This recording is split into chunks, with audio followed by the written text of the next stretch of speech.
วนชวนให้คิดอนิจจังทุกสิ่งไม่ยั่งยืนจีรังย่อมผุพังตามกาลเวลาจะฝืนให้ยั่งยืนจนสิ้นโลกาอย่าได้หวังดังปรารถนาองค์พระพุทธาท่านตรัสสอนไว้เกิดแล้วคงไม่แคล้วต้องชราแก่อาคราวแก่สมปัญญาทั่วภารามีถมไปเจ็บทุกข์ย่อมเวียนวนมีพ้นใครๆสัตว์โลกล้วนรู้แน่แก่ใจเกิดแก่เจ็บตายหลีกไปไม่พ้นใครหลงคิดหลงติดอัตตาว่าใจแจ้งกมลแม้นใครปลงได้คงสุขล้นชีวิตมีมองมนเกิดมาเป็นคนสมบูรณ์ดับหายเพียงร่างกายไว้ชีวาแต่กุศลผลกรรมทำมาย่อมแปลงค่ากลายเป็นทุนส่งผลให้ทุกคนเวียนวนไม่สูญสุขและทุกข์เป็นไปตามทุนที่พวกคุณได้ก่อทำมา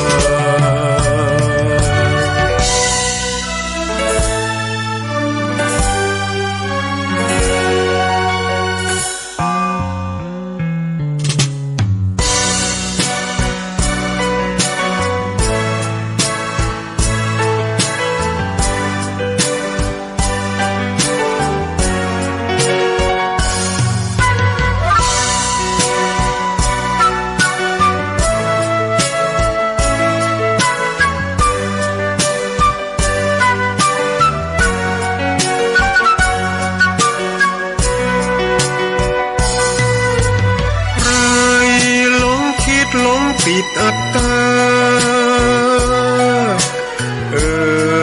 ว่าใจแจ้งกมลแม้นใครปลงได้คงสุขล้นชีวิตมีมองมนเกิดมาเป็นคนสมบูรณ์ดับหายเพียงร่างกายไว้ชีวาแต่กุศลผลกรรมทำมาย่อมแปลงค่ากลายเป็นทุนส่งผลให้ทุกคนเวียนวนไม่สูญสุขและทุกข์เป็นไปตามทุนที่พวกคุณได้ก่อทำมา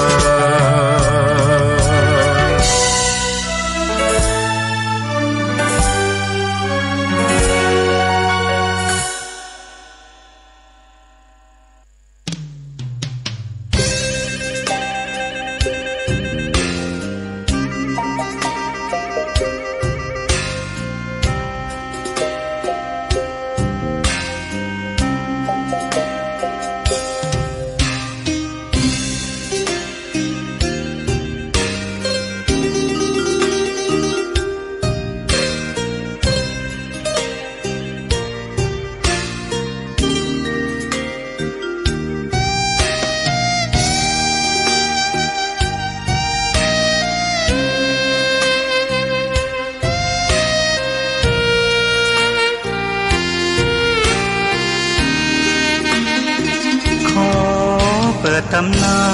น1,300 กว่าปีแม่จามเทวีสร้างพระเจดีย์ที่วัดดอยน้อยพร้อมเจดีย์โค้งอีกองค์เคียงคู่อยู่ดอยสลับก้อนหินใหญ่น้อยร้อยเรียงน่าอัศจรรย์พระธาตุสีทองแงนมองฝูงพึ่งทำรังช่างมีมนต์ขลังพลังศักดิ์สิทธิ์บนนั้นกล่าวคำไหว้สากราบสักการะคนลุกขนชันสัมผัสถึงสาย สัมพันธ์คงเป็นลูกหลานเคยร่วมสร้างบุญวัดดอยน้อยอยู่กลางยอดดอยโรยต่ออำเภอดอยเหล่าเขตติดต่อป่าสางลำพูนเดินทางปลอดภัยจากเชียงใหม่หรือสายลำพูนยินดีต้อนรับนักบุญมาร่วมสร้างทานบารมีตีสามตีสี่เปิดสถานีฟังตุลุงยองนักเทศเสียงทองชื่อเสียงดังก้องทั่วฟ้าธานีตัวจริงเสียงจริงวัดดอยน้อยแม่จามเทวีต้อนรับญาติโยมที่มีจิตศรัทธามาร่วมสร้างบุญ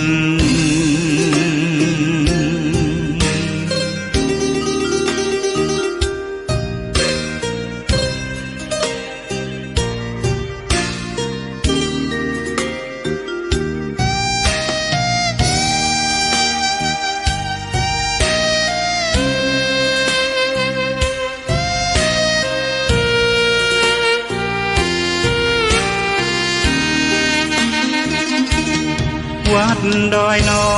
ยอยู่กลางยอดดอยโรยต่ออำเภอดอยเหล่าเขตติดต่อป่าสางลำพูนเดินทางปลอดภัยจากเชียงใหม่หรือสายลำพูนยินดีต้อนรับนักบุญมาร่วมสร้างทานบารมีตีสามตีสี่เปิดสถานีฟังตุลุงยองนักเทศเสียงทองชื่อเสียงดังก้องทั่วฟ้าธานีตัวจริงเสียงจริงวัดดอยน้อยแม่จามเทวีต้อนรับญาติโยมที่มีจิตศรัทธามาร่วมสร้างบุญ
อันสมบัติพระสถานบริวารพร้อมจะห้อมล้อมเราไว้ได้เพียงหนพอชีพดับทับถมดินสิ้นฝูงชนเหลือเพียงตนไปเปลี่ยวแต่เดียวดาย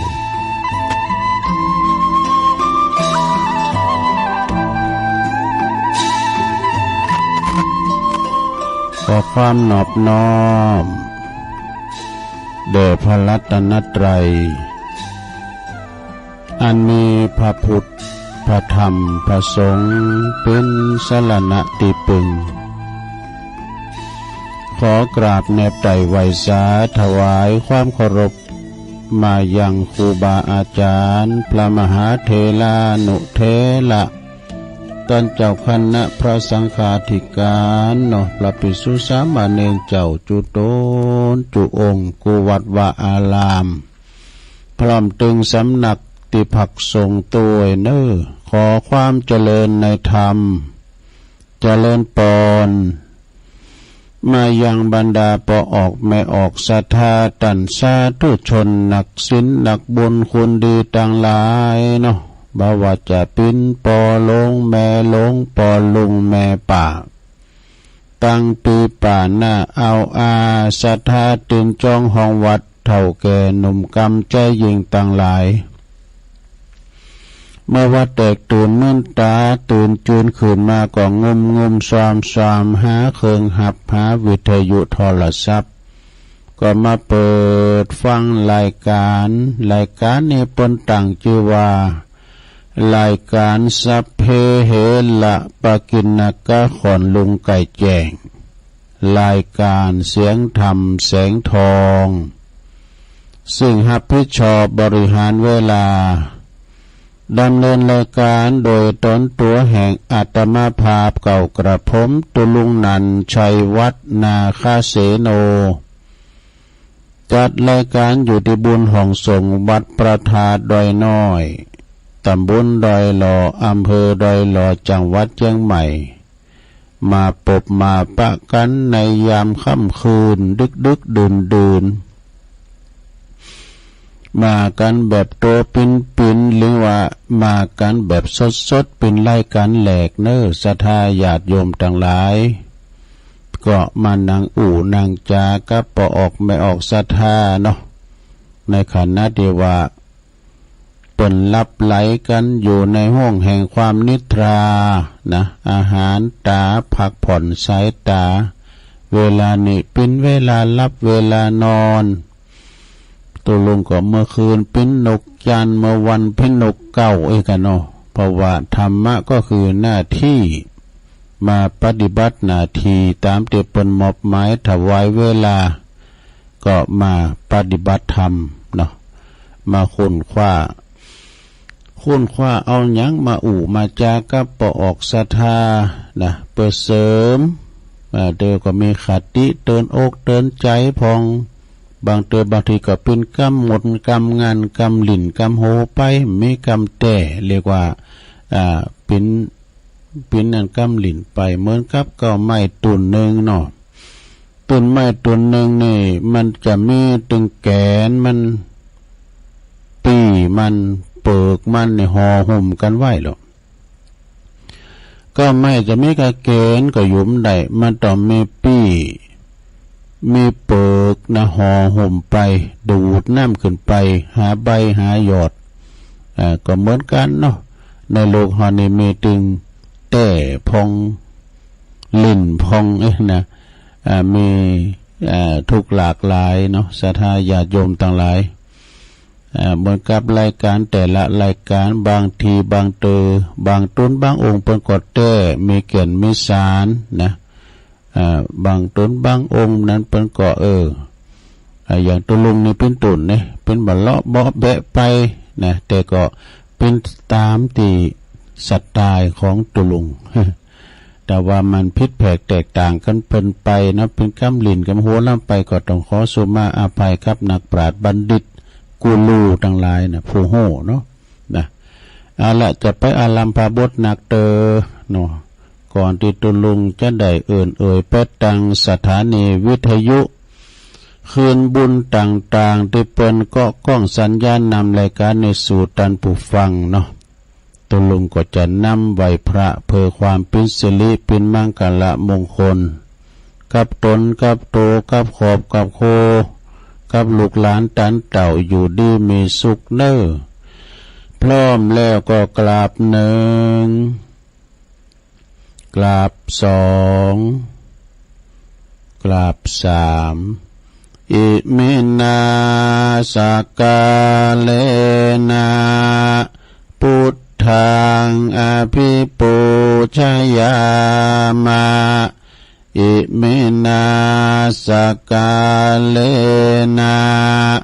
ธัมมังอภิปูชยามะอิมินาสกาเลนะสังฆังอภิปูชยามะ อะระหังสัมมาสัมพุทโธภะคะวาพุทธังภะคะวันตังอภิวาเทมิสวากขาโตภะคะวะตาธัมโมธัมมังนัมมัสสามิสุปฏิปันโนภะคะวะโตสาวกสังโฆสังฆังนะมามินะโมตัสสะภะคะวะโตอะระหะโตสัมมาสัมพุทธัสสะนะโมตัสสะภะคะวะโตอะระหะโตสัมมาสัมพุทธัสสะนะโมตัสสะภะคะวะโตอะระหะโตสัมมาสัมพุทธัสสะอิติปิโสภะคะวะอะระหังสัมมาสัมพุทโธวิจาจารณะสัมปันโนสุขโตโลกวิทูอนุตตโลปุริสธรรมสารทิสัทธาเทวมนุสสานังพุทโธภควติ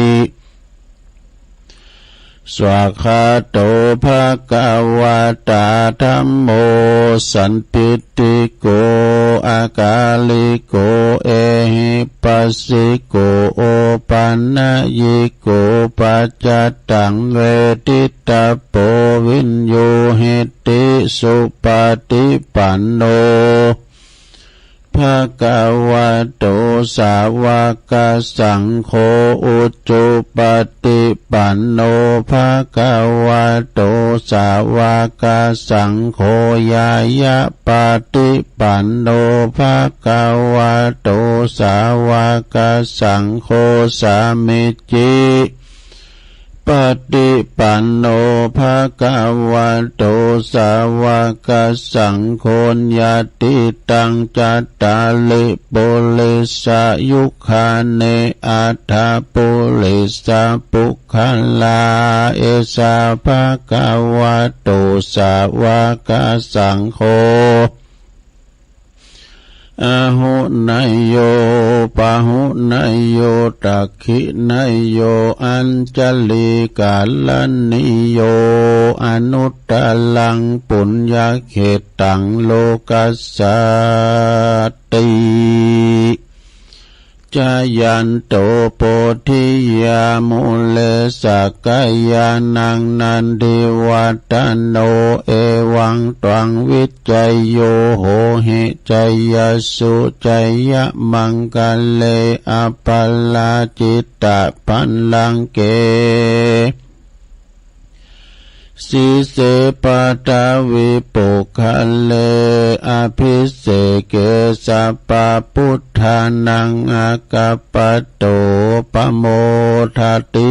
สุนักตังสุมังคลังสุปาปาตังสุโหติตังสุขันโดสุโมโหโตจะสุยิถังพรหมจาริสุปัฏฐกินังกายกัมมังวาจากัมมังปัฏฐกินังปัฏฐกินังมโนกัมมังปณิทิเตปัฏฐกินา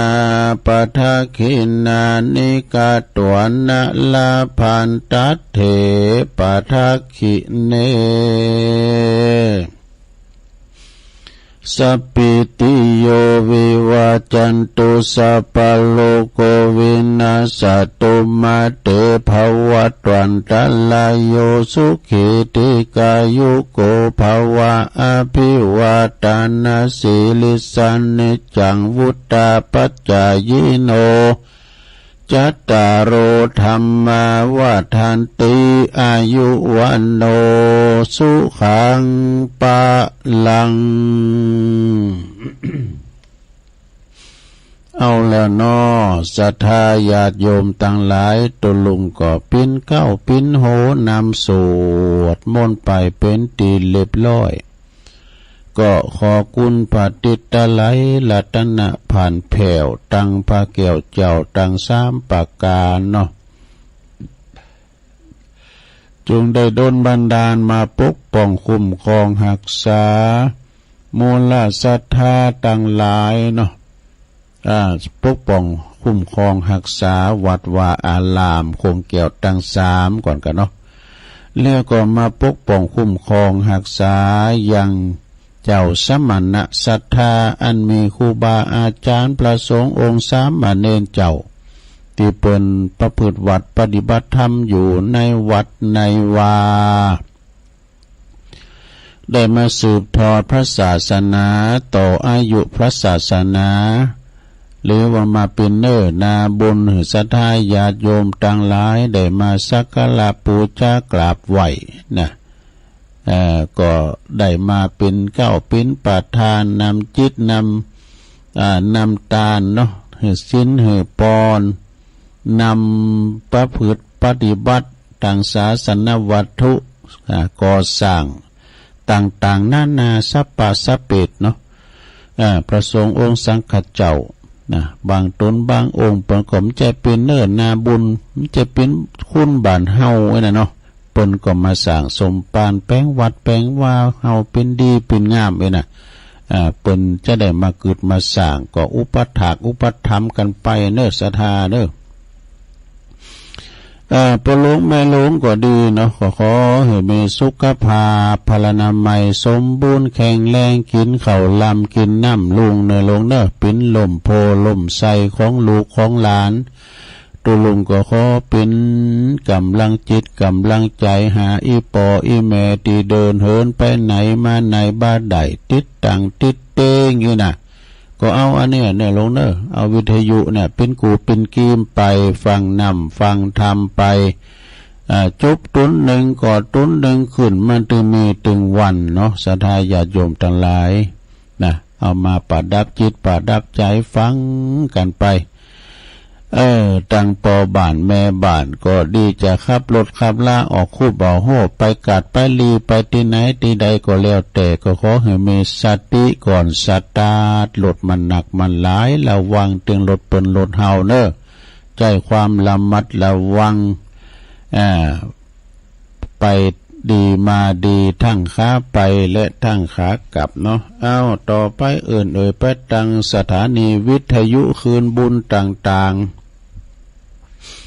ที่ตุลุงเปิดเครื่องฮับตุลุงแล้วก็ตุลุงก็เสริมสัญญาณไปที่วัดปากตั้งเจริญวัดปากตั้งเจริญในปิ้นโหจ่ายไปเป็นสายดังต่อไปนี่เนอะตั้งแต่เวลาตี 3 ถึง 5 โมงขอบคุณสถานีวิทยุคลื่นพระพุทธศาสนาการศึกษาและวัฒนธรรมของวัดไฟหินเนอร์ตำบลสุดเทพอำเภอเมืองเชียงใหม่ FM 104.50 เมกะเฮิรตซ์นะโดยเมตตาบารมีธรรมอาจารย์พระครูสมุวิสุวัฒน์วรกิจโจเปิ่นก่อหับสัญญาณตุลุงทองจบเสริมสัญญาณเพลงบักเก่าเพลงแห่งความหลังอมตะนิรันดร์การก็ตุลุงก็เปิดหับไปนะองค์ขลงในเมืองก็ฟังกันลงหลายและก็ขอบคุณสถานีวิทยุคลื่นของคณะสงฆ์อำเภอฝางตั้งอยู่ที่วัดพระพุทธบาทอุดมน้ำบ่อสาวาสำนักวิปัสสนา FM 100.25 เมกะเฮิรตซ์โดยเมตตาบารมีธรรมหลวงพ่อพระครูสุจิตานุรักษ์ด็อกเตอร์เจ้าคณะอำเภอฝางเนาะขอบคุณตุปีจำเริญโชติธรรมโมและก็ตุปีสุเทพด้วยเนอะลิงสัญญาณไปพี่น้องเมืองฝางไม่อายใส่ประการก็ฟังกันลงกันลายเนาะก็ฟังกันไปขอบคุณสถานีวิทยุแดนดินถิ่นล้านนาตั้งอยู่ที่บ้านโลงวัว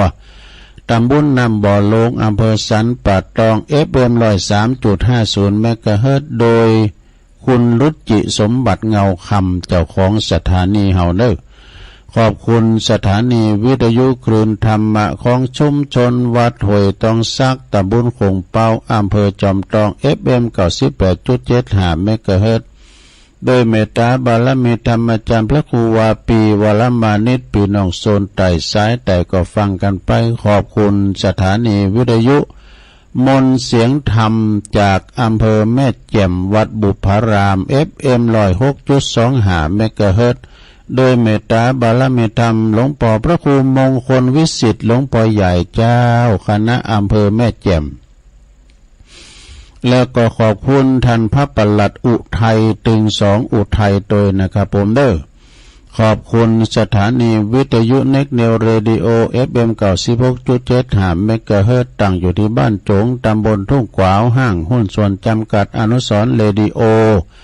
อำเภอเมืองปานจังหวัดลำปางขอบคุณสถานีวิทยุชุมชนคนเหนือเขื่อนตั้งอยู่ที่บ้านดงดำอำเภอฮอดจังหวัดเชียงใหม่ FM 90.75 เมกะเฮิรตซ์และก็ขอบคุณสถานีวิทยุมหาวิทยาลัยสงฆ์นครลำปางวิทยาสงฆ์นครลำปางนะมจรลำปางวัดบุญญาวาสวิหารเนาะ FM 104.50 เมกะเฮิรตซ์เนอร์โดยท่านดร.จิรศักดิ์ปันลำและก็อาจารย์แอมโดยลิงสัญญาณไปพี่น้องเมืองลำปางเมืองเขียนลางนครก็ฟังกันแล้วก็สีคำเรดิโอสีคำเรดิโอนี่ก็อยู่ปุ้นบ้านนาเหลืองนอกตำบลอำเภอเวียงสาจังหวัดน่านนะ FM 92.50 เมกะเฮิรตซ์เนอร์อันนี้ก็เป็นรายนามเนาะ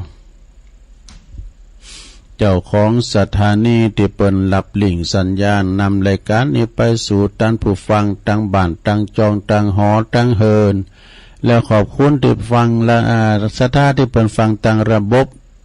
ออนไลน์ระบบอินเทอร์เน็ตตัวนะโทรโลกเนาะเปิ้นก็ฟังกันเพื่อเมืองนอก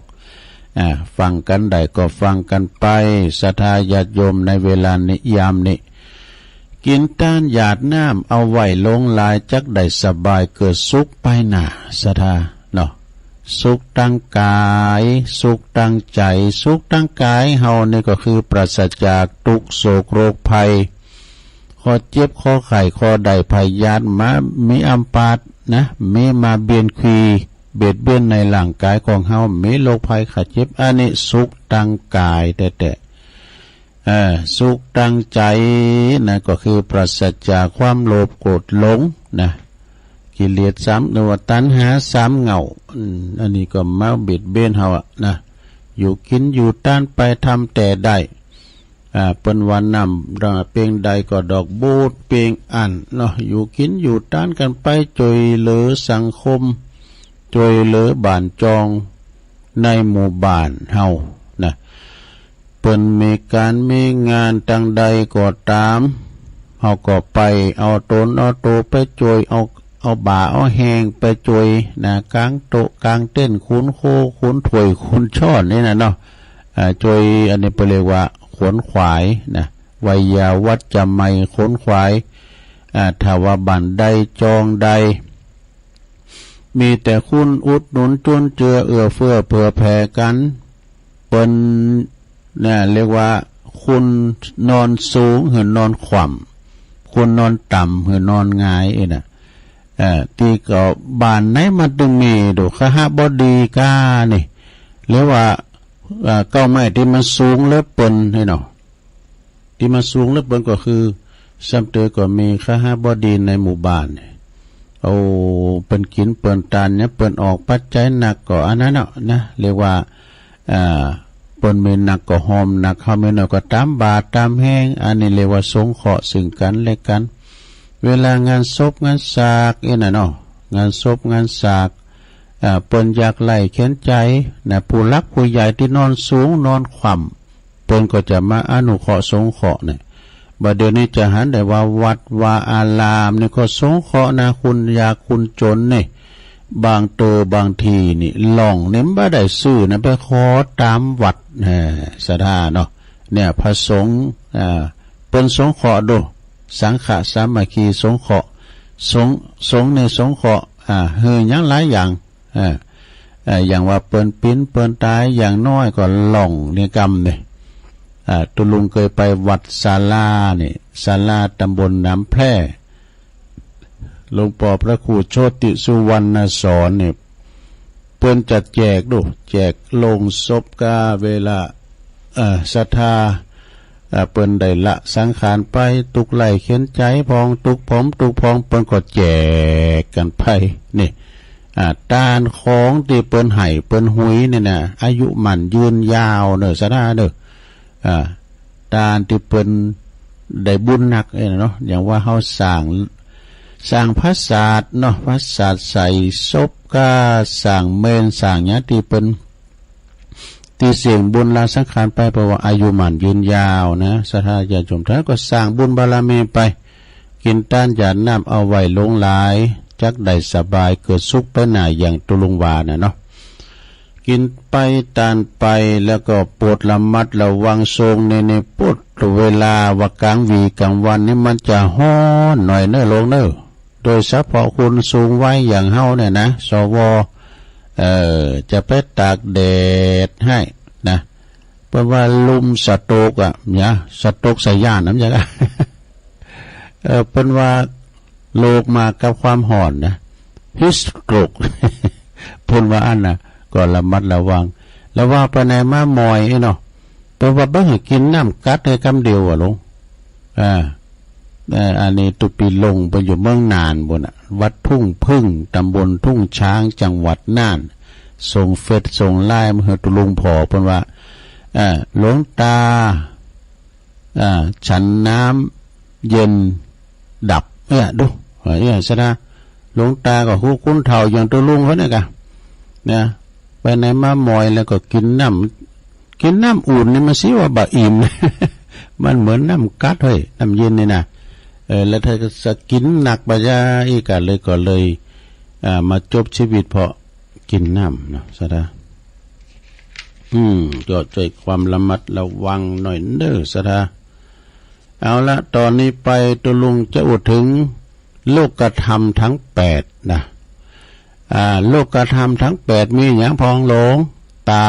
หูจมูกลิ้นกายใจโอ้บ่ใจก็อันนั้นมันอายตนะนี่ อันนี้คือความทางสุขแห่งทางแห่งความสุข แล้วก็จะเล่าเกี่ยวกับประวัติของพระเตมิไบตัวสักหน่อยนะจะมีเรื่องเล่าศรัทธาได้ฟังคุ้นคว้าดูนะตุลุงก็คิดว่าถ้าว่าตุลุงมีหอมนี้นะถ้าได้เป็นอ้ำใส่มือไปจ้ะมันไม่ได้คุ้นคว้าไม่ได้ฝึกสมองลูก ก็เลยนะลุกมาเมื่อเจ้าตีหนึ่งตีสองตีหนึ่งปลายก็มาเปิดเพลงบักเก่ารอหับสัญญาณอาจารย์พระครูสมุวิศวัตรเปิ้นหับสัญญาณแล้วบอกปล่อยเพลงบักเก่าไปเลยลุงก็เนี่ยกะซอหากำอู่กำจ้าคุ้นคว้านะ เอาทำมาวันนี้จะเตะทำเนี่ยจะเตะมรดกทำเสนามาขี้กา เสนามาขี้กาในพินจะได้ก็เดียวตอน2ถ้าฟังเนอะทางแห่งความสุขยศประวันลาบยศสรรเสริญสุขในฝ่ายดีนะอันนี้เป็นอันธรรมกูกับโลกก็เรียกว่าโลกธรรมทั้ง8มันมีกูกันมีลาบก็เสริมลาบมียศก็เสริมยศมีสรรเสริญก็มีนินทามีสุขก็มีทุกข์มันเป็นของคู่กันธรรมคู่กับโลกธรรมซึ่งก็เป็นสิ่งที่มนุษย์ทุกคนเนี่ยคุณทุกคนในปรารถนาแต่เฮามักจะมีความรู้สึกว่าชีวิตของเฮานี่จะมีความสุ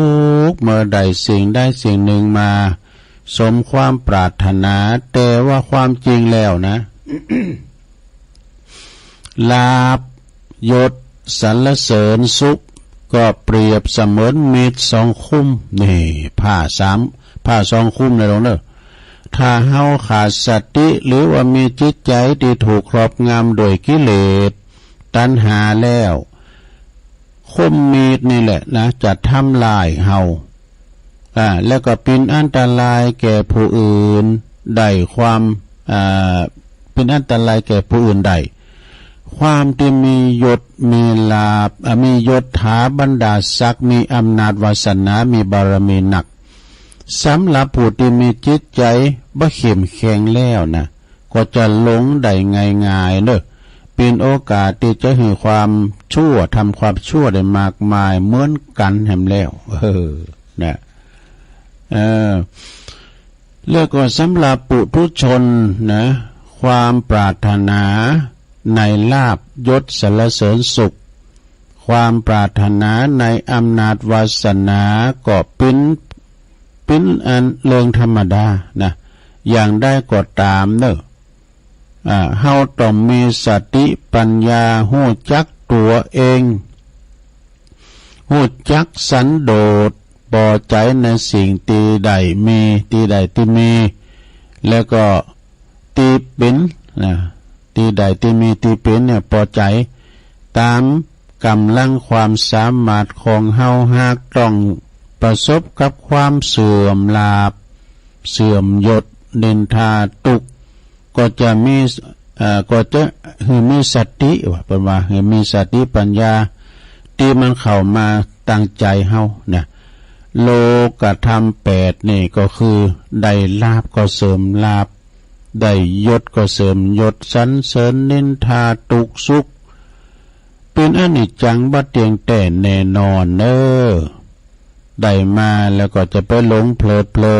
นเสียไปกับเป็นอันหยังเนาะเวลาว่าเสียไปก็บ่เป็นหยังก็ทำใจได้เวลาว่าลาภเสื่อมลาภลาภเฮาหายไปก็เป็นความเสื่อมนี่นะพระพุทธเจ้าทรงสอนนะทรงสั่งสอนสาวกต่างหลายว่าลาภยศสรรเสริญสุขเป็นอุปสรรคต่อการปฏิบัติธรรมการที่ได้ลาภได้ยศได้สรรเสริญสรรเสริญสุขอย่างต่างๆเนี่ยบัจจัยทางพ้นทุกข์บัจจัยความสุขติดแต่จริงศรัทธาญาติโยมทั้งหลายอย่างเขามียศถาบรรดาศักดิ์มีอำนาจวาสนาบารมีอยู่ในราชการวันใดวันหนึ่งเขาปลดเกษียณนี่เขาก็เป็นคนธรรมดาสามัญชนนะอย่างเมื่อเขาอยู่ในราชการก็ดีไฟสปอตไลท์ก็จะส่องเขาเนี่ยนะเวลาเขามีอำนาจวาสนาบารมีเนาะมียศอยู่นะอยู่ในยศอยู่ในตำแหน่งบุดหมู่นึงขึ้นมาบุดกลุ่มนึงขึ้นมาของเขาเส้นของเขาจอยเหลือเส้นแก๊กเดียวนะคุณมาหนักมาหลายมาเป็นกลุ่มเป็นก่อนก็เรียกว่ากลุ่มนั้นมาก็เรียกว่ากลุ่มแม่บ้านนั้นมานะเอาน้ำใส่ตู้ยินบ่มเต้นหน่อยนะโหคันใดก็ป้อมแห้งเวลาเขามียศถาบรรดาศักดิ์แล้วเนาะปลดราชการแล้วนะไฟสปอตไลท์ก็มส่องที่เฮาแล้วนะคนที่มาอดก่อนมันไม่ในไปหมดนะเสริมไปแล้วซะนะมียศก็เสริมยศไปแล้วมีอำนาจวาสนาแล้วก็ไปที่อื่นนั่นกะเนี่ยมันเป็นอย่างนี้ดูอันนี้ก็คือมันบั้นแน่นอนเนาะยศถาบรรดาศักดิ์ผู้มีปัญญาจึงบัดแสวงหาความสุขในทางโลกที่มันบ้าอย่างยืนบ้าแน่นอนเนี่ยนะแต่กลับมามองหันโตดของโลกียสุขแล้วก็แสวงหาความสุขที่แท้จริงดังตัวอย่างในสมัยครั้งพระพุทธเจ้าข้างพุทธกาลพระพุทธเจ้าเปิ้นสร้างบารมีบำเพ็ญบารมีปิ้นพระโพธิสัตว์เจ้าเสวยพระชาติปิ้นพระเตมีเนี่ยเตมีใบซะนะเตมียะเตมีใบพระเตมีราชกุมารเนี่ยเมื่อวานมีพระชนมายุได้1 เดือนเดียวก็ได้นะตัวเกิดมาได้เดินเดียวหลวงก็ทรงระลึกชาติได้นี่กึดจัดแล้วปังหลังได้ขณะที่บรรทมอยู่ในพระตักพระตักไม่ใช่กะบุญตักไอ้กะอยู่บุญตักของพระราชบิดานี่พระบิดาซึ่งทรงกำลังพิพากษาความผิดของโจร4 คนนี่เปิ้นตัดสินคดีโจร4 คนในท้องพระโรงนะพระเจ้ากาสีทรงพิพากษาโดยพระสุรเสียงอันดุดันนี่โจรคนแรก โจรคนแหลกนั้นมีความผิดน้อยหน่อยนะปอหนักสักเท่าใดก็ทรงตัดสินให้เขียนโดยหวายโบยโดยหวาย ฟาดมาเลยนะโจรคนที่สองมีความผิดมากหนักมาแถมหน่อยหนึ่งหนักเลยคนแหลกก็เลยทรงตัดสินคุมขังเลยเอาไปคุมขังไว้ที่คอขี้หมู คอขี้หมูมีดูก่อนนะเนาะอันนี้มีแหละวาลินมาแล้วคอขี้หมูนะเพราะว่าคุมขังไว้นะโจรคนที่สามลง มีความผิดกว่าคนที่สองทรงตัดสินให้ประหารชีวิตนี่ดูอย่าสระ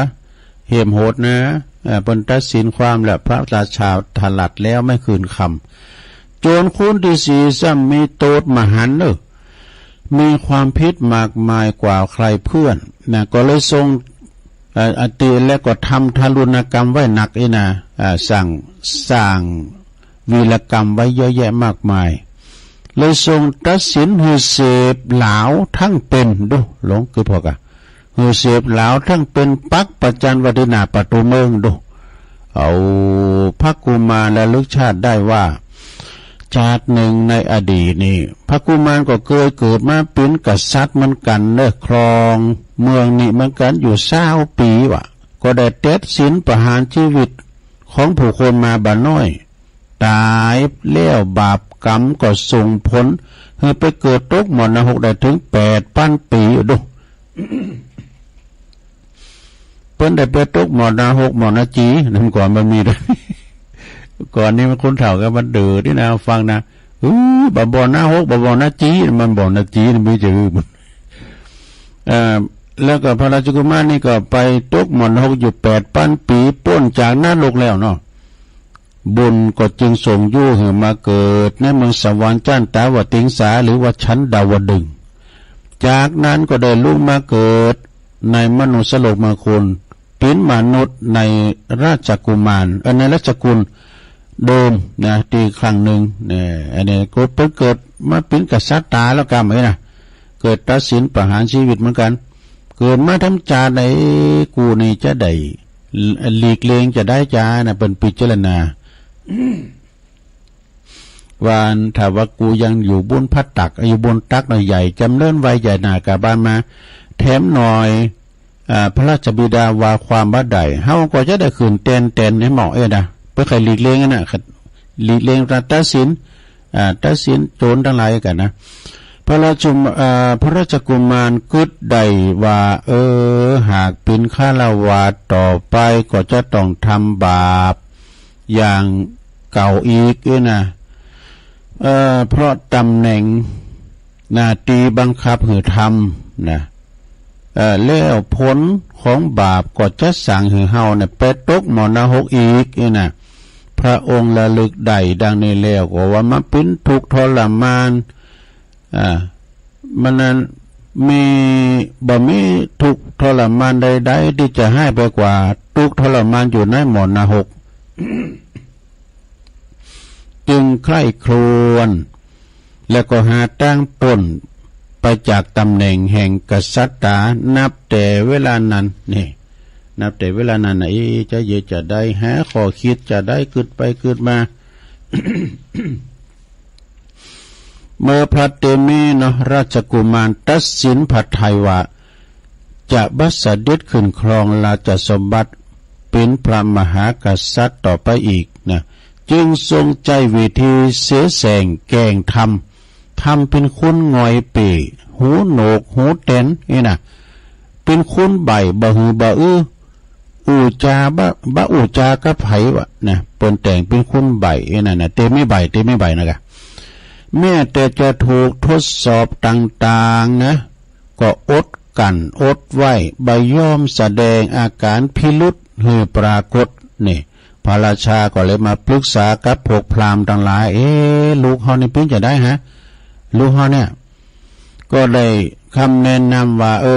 ลูกพระราชกุมารนี่เป็นคาลากินีเด้อนะพราหมณ์ทั้งหลายบอกว่าเนาะพระราชบิดาก็เจอนะก็ให้นำเอาพระกุมารเนี่ยไปฝังเหรอวะนะเอาไปฝัง พระราชกุมารทรงพระราชบิดามารดาเนาะพระราชมารดาเนี่ยเป็นเมรุพระแม่ไม่ใช่พระราชบิดาพระราชมารดาก็เลยทรงคัดค้านว่าบะแต่บ่สำเร็จเด้อห้ามไว้จะได้กว่าตามและพยากษัตริย์ตาลัดและบ่ขึ้นกรรมเอาไปฝังทั้งเป็นเลยบ้าเอาหมู่คนทันหมู่พกคนที่บนนักประหารนะก็ปากันเอาไปใส่ล่อนะก็ทูลขอแม่บรรทูลขอแต่ว่าบ่สำเร็จเนาะพระราชกุมารครองราชขอเหินเป็นครองราช7 วันเกิดนี่นะแม่เป็นขอพระราชมารดาก็ทูลขอพระราชกุมารทรงครองราชสัก7 วันนะแต่พระราชกุมารก็บ่ยอมพูดยอมจาต่อเมื่อ7 วันแล้วนะสารถีนำราชกุมารไปสู่ติลดเพื่อจะได้นำไปฝังตามคำสั่งของพระราชาเนี่ยในขณะที่นายสารถีคุณขับรถนายสารถีก็กำลังขุดขุมเหล็กมาตัวน้อยอยู่แล้วก็พระราชกุมารก็เลยเสด็จลงจากรถเนาะทรงพระเดินราชดำเนินนี่เนาะมาหานายสารถีแล้วก็ตรัสแจงความจริงไว้นะนี่เนี่ยนายสารถีที่จริงนะเราไม่เป็นคนใบเปี้ยเสียขออะไรเป็นคนปกตินี่แหละนะเนาะได้สารถีได้ทราบก็มีพระประสงค์ที่จะออกโบสถ์แล้วเนี่ยพระเตมีใบเพื่อจะออกโบสถ์อยู่ในป่าตามลำพังเด้อนะนายสารถีก็คือว่ามีความเหลื่อมใสว่าโอ้ท่านนี่อดได้อดดีจนเป็นเวลาขนาดเนี้ยดูบัดปากบัดจามเนี่ยสักอย่างแก่งปิ้นใบปิ้นยังเปิ้นเอาไปทดสอบไปนอนที่กลางหมดงามก้ามสังกากลมโกนะเอาไปนอนนำกัดน้ำยืนเปิ้นทดสอบกูอย่างก็ยังว่าบัสสะทกสถานบ่ได้นี้ท่านอู่ท่านจ้าได้เนาะนะท่านอู่ท่านจ้าได้แล้วท่านจะโบสถ์กะถ้าจะโบสถ์เป็นพระฤาษีจี้ภัยกะนะข้าพเจ้านี่โอ้มีความเหลื่อมใสข้าพเจ้าจะโบสถ์ด้วยเนอะจะโบสถ์อุปถากอุปตามหาโหมันลุงใหม่ให้พระฤาษีกะอยู่ในป่าตามลำพังเนี่ยเนาะนายสารถีกราบทูลอยู่ในป่าอาจจะมีอันตรายทั้งหมดนะอาจจะมีอันตรายก็จึงขอพระราชกุมารเอาเดี๋ยวบอกเอาไปเสด็จไปหาพระราชบิดามารดาพระราชกุมารก็บัดไปแล้วบัดตอบนะตัดตอบว่าบ่มีอันใดหรอกนะบ่มีอันตรายใดๆหรอกถ้าเฮาโบสถ์นี่นะต้องกลัวสัตว์สิงสัตว์4 เท่า2 เท่ามาทำลายที่เฮาได้แม้แต่คุณโจรภัยเนี่ยต่างๆก็มาห่มเดือดใดเนอะไม่มีอันตรายใดๆหรอกคนที่โบสถ์นั้นแล้วก็ยอมปลอดภัยนี่คนที่โบสถ์แล้วยอมปลอดภัยบ่มีภัยที่จะทำอันตรายข้าพเจ้าได้หรอกคนที่โบสถ์นั้นนะคนที่โบสถ์แล้วนะยอมเสียสละทุกอย่างนะบ่แสวงหาผลประโยชน์อันหยังเมื่อบ่มีการแสวงหาผลประโยชน์อันใดแล้วก็บ่มีการกระทบกระทั่งภัยก็เลยบ่มีศัตรูนะบ่มีศัตรูมาทำลายได้นะเมื่อแน่ใจว่าพระราชกุมารบ่เสด็จกลับเป็นแน่แท้อีเนาะบ่ปีกหอปีกเคินบ่ปีกราชวังนายสารถีก็โทรศัพท์ไปบ่มีเฮ็ดแนมก่อนโทรศัพท์มีไลน์ก็มีแหละก็บ่ทรงห่วงใยในราชสมบัติใดๆนะพระราชกุมารเนี่ยเปิ้นบ่มีความหึงหวงบ่ห่วงใยราชสมบัติใดๆเลยแม้แต่น้อยนายสารถีก็เกิดศรัทธาเนี่ยความศรัทธาความเจอความเหลื่อมใสจะขอโบสถ์ด้วยนะนี่นะจะขอโบสถ์ด้วยกับพระราชกุมารพระราชกุมารก็ตรัสเห็นนำรถกลับคืนไปให้ก่อนนะเอาราชรถนี่กลับขึ้นไปก่อนสารถีก็เลยนำความไปเล่าถวายให้พระราชบิดาพระราชมารดาให้ทรงทราบนะ เมื่อว่าทั้งสองพระองค์น่ะ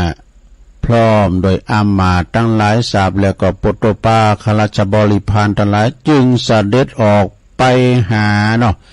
เจิญพระราชกุมารเสด็จกลับสู่พระนครสู่ครองราชสมบัติแต่ในประมิแต่พระราชกุมารกลับถวายลักธรรมเนี่ยสอนธรรมมาหือปอหือแม่ในการยินดีในเนคขมมะคือออกโบสถ์เป็นพระฤาษีจี้ภัยกายน่ะเนาะตัดโลกตั้งโลกไปนอกละสู่ในธรรมละนะคือการออกโบสถ์จากกามการออกจากกามเนาะ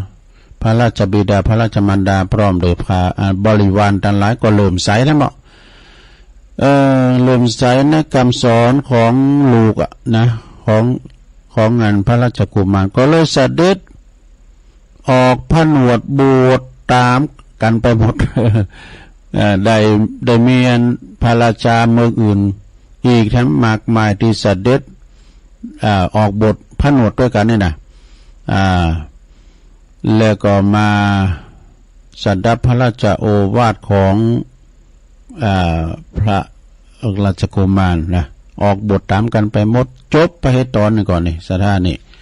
มันจะมีเป็นตอนต่อไปก็ตอนที่8แก้ไขปัญหาแก้ไขเพราะว่าแก้ปัญหาชีวิตด้วยทานศีลภาวนาก็เป็นตอนต่อไป เป็นตอนต่อไปนะสดาอันนี้เอาให้ตึกอีกก่อนหนังสือปอบพยานเนี่ยเลบกรรมนะสดาการบ้านเลบไว้เนี่ยมันจะกุมานะตุลุงมันอ่านหนังสือจ้าเนาะพอใจรับแล้วก็ อันนี้ก็เป็นคติธรรมศรัทธาญาติโยมต่างหลายเฮาตันต่างหลายมาเจ้าเฮาลูกมาเนี่ยมันสมองมันจะปลอดโปร่งหน่อยนึงนะแล้วก็มันมีความสงบสังัดนะกลางวันนี่สำเตอก็มันเดือดพองมันห้อนพองจิตใจมันจะงุดงิดพองไอ้น่ะมันบ้าลงพันน้อยก็ติ่นหยาบพันน้อยไม่40 ตุนตัวเจ้าน้ำ3 ตุนมาโบสกันอยู่นี่นะก็ฟังเปิ้นอบรมตัวเจ้าเปิ้นอบรมก็มนดีเพื่อก็เกณฑ์กันมาในตำบุญเฮาเนี่ยเปิ้นก็มาเป็นพัดเว้นกันมานำสวดนำโยนนำอบรมกับพันเนนเทนน้อยคือมีคุณภาพอย่างน้อยก็ขอให้มันมีคุณธรรมประจำไว้หรือว่าหูจักบาปบุญกุศลกับปินเกณฑ์แขวนนี่ก็พอใจแล้วอีน่ะเนาะคุณหูจักคุณปอคุณแม่นะก็ได้ยินปาจารย์ต้นหนึ่งก็มาเล่าเรื่องความกตัญญูก็ปิดตาดิมนคุณปอคุณแม่ก็เลยลองอันนี้มาวายแก้มกันเนาะเวลาตุลุงก็ยังลายอยู่อันนี้มันมาในหนังสือนวโกวาท นักธรรมก่อนในตองลักธรรมในได้เป็นริมนะลูกนะก่อนที่จะสอบนักธรรมตีนะทุกกาคือหมด2ถ้ามีอุปกรณ์มาก2อย่างนะและอันนี้เป็นบุคคลหาได้ยาก2อย่างนี่บุคคลหาได้ยาก2อย่างนะก็คือ1บุพการีก็คือบุคคลที่ทำอุปกรณ์กับเฮาก่อนนะ2กัตตะเวทิตานะกตัญญูกตเวทีอันนี้บางของกูกันเนาะบุพการีแล้วก็กตัญญูกตเวทีกตัญญูกตเวทีนี่ก็คือบุคคลผู้ฮู้อุปการละแล้วที่ท่านทำแล้วเนี่ยแล้วก็คิดจะตอบแทนกตัญญูฮู้คุณกตเวทีจะตอบแทนคุณในแต่น้องสถาอันนี้เป็นคติธรรมนะบุคคลผู้เป็นบุพการี1บุคคลผู้เป็น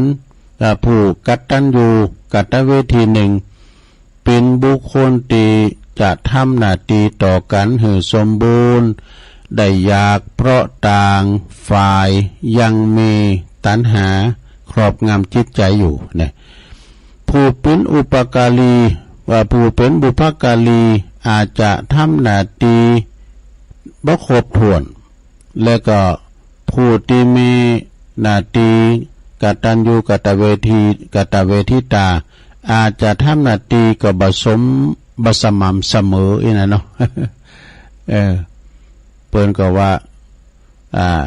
มีความกตัญญูกตเวทิตาคุณเรียกว่านิมิตตังสาธุรูปันนังกตัญญูกตเวทิตาความกตัญญูเนี่ยนะเป็นนิมิตความเป็นนิมิตหมายของความเป็นคุณดีเป็นคุณดีหูบุญหูคุณยังกูสิ่งกูอย่างคุณปอคุณแม่คุณครูบาอาจารย์สัพพะวาคุณมีคุณโมดก็ไม่ก็ตอกก็เป็นคุณอย่างได้ตุก็เขาได้อยู่หุมมันอ่ะหุมก็ไม่นี่มันหุมมันเย็นแล้วก็หุมเต้นนี่นะเนาะก็ว่ากันไปหันอันนี้ก็เป็นคุณต่างๆก็เดี๋ยวตุลุงเจ้าว่าทำกันเนอะสถาสว่าทำอย่างก็เป็นธรรมเสนาหมาขี้กา อันเป็นมรดกธรรมนะเอาเตธรรมสาธวัวกรรมเราเนาะเตธรรมสาธวัวกรรมหนึ่งก่อ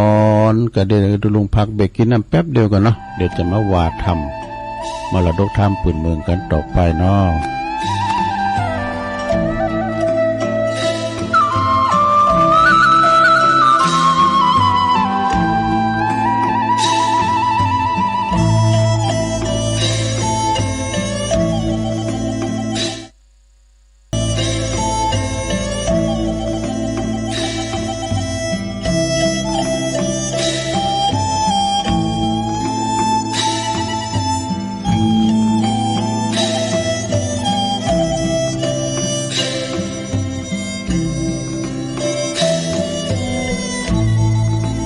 เอาแล้วศรัทธาญาติโยมทั้งหลายตัวลุงก็ลุกใหญ่บาดใหญ่เข่งใหญ่ขายืดสินยืดสายเตียวไปเตียวมาก็มาจิบน้ำจุ่มคอมาอู้กันต่อชั่วโมงที่2เนาะศรัทธาเนาะวันพุธนี้เปรียบเป็นวันเสาร์ตัวลุงก็จะน้อมนำเอายกวัดมาบานเรียกว่าเป็นกิจกรรม ก็จะลืมกรรมกันเนี่ยกะนะเอาอันเขาเคยไปวัดที่จริงนี่ก็เป็นก็มีหลายนะแต่อันนี้เอาเฉพาะกับว่าเขาโยงขันเกี่ยวตัง3โยงเข่าบาทโยงเข่าพระเจ้าใส่บาทญาติปกกันเนี่ยกะมาไหวพระหับศีลกันนี่นะแล้วก็เขาก็จะมีการสวดกันให้หน่อยหนึ่งเรียกว่าสวดอุตเตอเปะนะ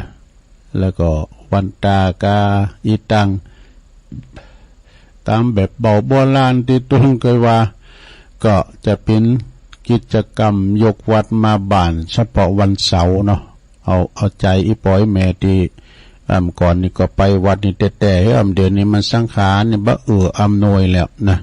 แล้วอยู่กับบัตรกับจองแล้วก็จัวเนี่ยเนาะสถานพุกนะจัวเนี่ยวันนี้ก็เป็นวันที่5แล้วเนอะสถา5เดือนเมษาบางตีบางแห่งเปิ้นก็คัดเลือกทหารกันเนอะเมษานี่นะบางทีก็วันที่4บางทีก็วันที่5จะมีงานที่ว่าต่างอำเภอเปิ้นคัดเลือกทหารการเกณฑ์ทหารกันแต่ก่อนนี่เปิ้นสมัครกันดูสมัยก่อนเปิ้นก็สมัครกันพองก็พาลอดก้านี่ ใครมาลอดนี่นะเพราะว่าเปิ้นเรียนจบมาแล้วเปิ้นก็ได้ทำการทำงานเปิ้นก็ไปเอาของดีกำสังกาเห็นมันเขียวขาดปลอดภัยพองก็ไปเขียนเต้นกันน่ะมันได้มีสัปปะโดดคนที่มันไข่ปินก้ายน่ะแต่คนที่มันไข่ปินแล้วก็โตไหนก็หันนั้นลูกประจายอก3 ศอกเนาะพองก็ได้ปินแล้วก็บ่โตยุบยับลงหันเป็นลุ่มก็มีนะตู้เจ้ามันก็ละตู้เจ้าเป็นมันไข่ปินเนาะเปิ้นก็ไปจกเบอร์ใดแดงก็โอ้พอจะเป็นปีเป็นลุ่มอันนี้ก็เป็นธรรมดาเนาะคุณเฮาเปิ้นเชื่อว่าเอาปันตกยกใส่กับโจกไผมันน่ะเปิ้นจกเบอร์อย่างเฮาลิ้นโหยอ่ะกะมันจะออกเลงสางโหยเนาะ เอาละตอนนี้ไปศรัทธาญาติโยมทั้งหลายทำมันก็ยาวพอสมควรเสนามาขีกาจะเป็นอย่างใดตุลุงต่างทำไว้แล้วฟังน้ำฟังธรรมเดี๋ยวเราก็มาสรุปเนื้อหาสาระของธรรมกันต่อไปและจะมาประกาศข่าวสารงานบุญตักตังลายเปิดสายสักน้อยนะเนาะศรัทธาเนาะฉะนั้นก็ตอนนี้ไปเราจะได้ฟังนำฟังธรรมแบบมรดกธรรมเป็นธรรมก่อมรับฟังไปก่อนรับไปนะลงเด้อนะเอาตั้งใจกันต่อไปนะบัดนี้ นะโมตัสสะภะคะวะโตอะระหะโตสัมมาสัมพุทธัสสะปุญญาเนปัลลโลกัสสะเมงปันติตาหนติปะนินังสาทะโวดุลาสะปุลิสะทั้งหลาย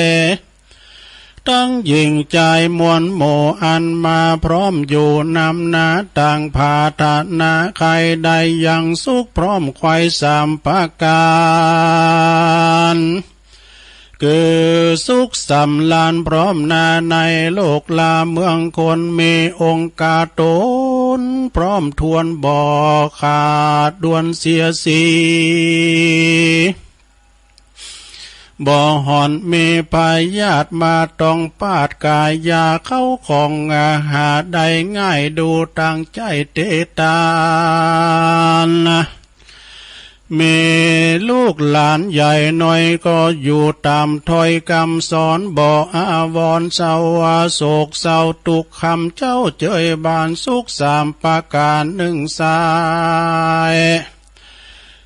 ยามตนใดไกลกลามอลานนาความนาใดไปเกิดจันฟ้าเมืองบนหรือได้เอาตนไปเกิดในเมืองคนโลกตายมีสุขพร้อมไข้วันคืนอายุยืนจื่นจอยบอดต่ำก้อยมองบานสุขแถมประการหนึ่งโสดคือสุขยิ่งโยดสุดปายทุกดับหายเสียงเขาเสียงขอดนั้นนับเป็นยอดเจยบานคือสุขในนิพพานเวียงแก้วสุขเลิศแล้วอันบ่อาจกันนา จุมศรัทธาน้อยใหญ่ต่างมักไฟสุขสามประการจึงได้หือตานเขาน้ำวัตถุพร่ำตามมีสิ้นดวงดี58ได้โคดแขวดรักษายกมือวันตาต่างกล่าวว่าไว้พระเจ้าฟังธรรมจุงดาจำติดต่อตามบาททอกองธรรมบัดนี้แด่เตอกีฬาดังจากรู้มานี่เรายังมีเต้าเจ้าตนหนึ่งองค์อาจเสวยราชโลงเมืองลุ่งเรืองจื่นยาวตัวไข่ดาวเวียงใจยังมีในวันหนึ่งเราพระยาเจ้าเกิดขวาดว่าจุมอามาตย์และเสนาต่างคุณต่างตามวลหมู่อันเฝ้าอยู่ถึงวันจักปากันตั้งมันบ่ไว้วันเววามีพยาองค์อาจจบชันลาดสันได้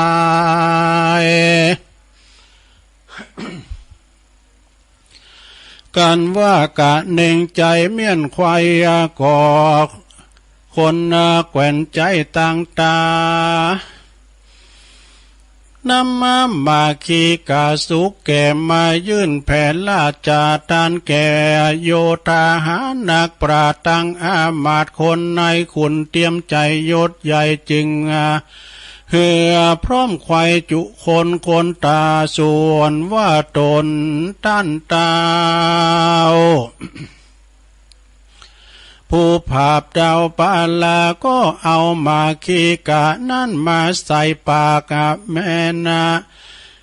แม่นาขมมากปานใดก็แสงไข่เก่าจีว่ามากว่าหวานลำตีนำนาเป็นมาคีกาวิเศษอันอยู่ในเขตอุญญาณจาลดหวานบ่น้อยดังน้ำดังเป็นดังอ้อยดีลี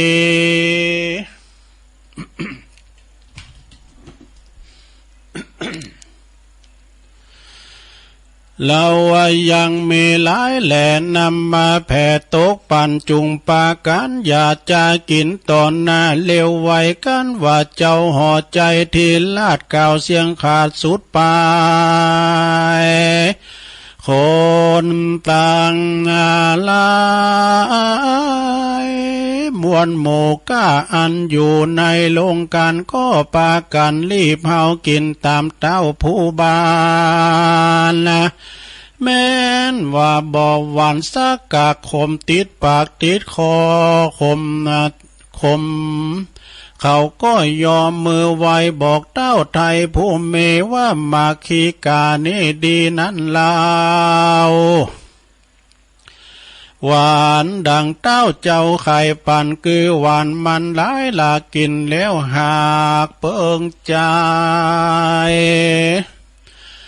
เจ้าหอดใจย่อซอยได้ยินถอยไข่จะยินเครื่องกาหลายหลากจึงออกปากจาถามซึ่งใจลามน้อยนาดมีภูมิมีพยาอาจดีลีว่ามาคีกาดีสุกแก่เรือคมหรือวานแต่นั้นใส่เจ้าจุงจะไขกะอูเฮือเหล่าลู่ตามลายเขาก็ถวายกลมเก่าว่าข้าแต่ท่านเจ้าผู้บานมาคีกาวานั่นใส่มีบ่มีแต่ไทยเดิม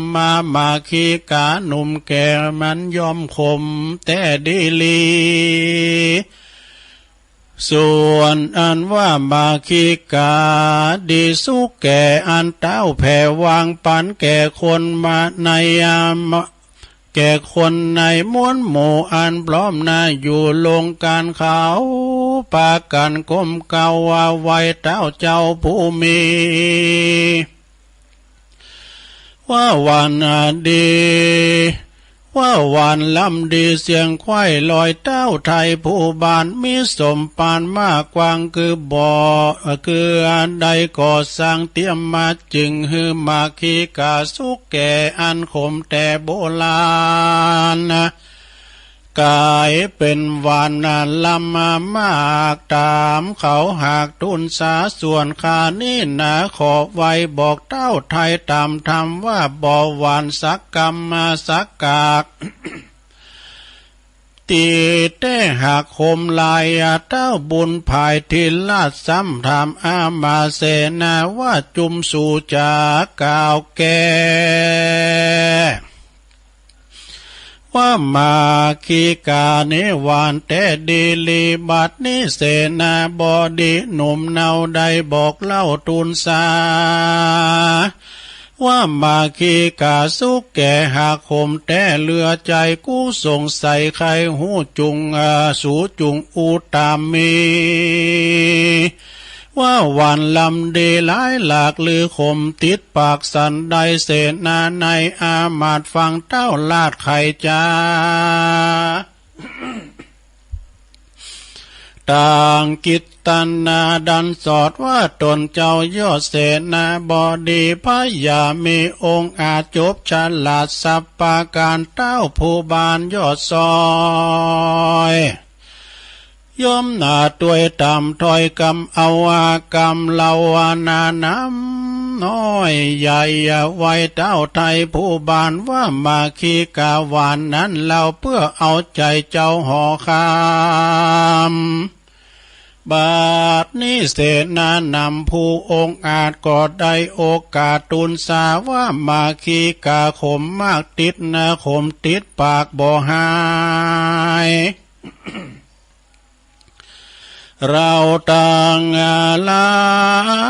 ยนี่เราควรตัวตามเจ้าเสนาบดีแม่นโตดมีน้อยใหญ่เตียงปันใดดังไม้เตียงปนใดดังไม้เขาตั้งหลายจู้ผูกันกึดนาลูหันตันก็ปากันก้มเก่าไว้เต้าเจ้าปาลาว่ามาคีกาสุกแก่โคหาคมแต่ดีลีเจ้าว่าปุลีทีลาดฟังว่าถอยวาดทูลสา ก็จึงใคร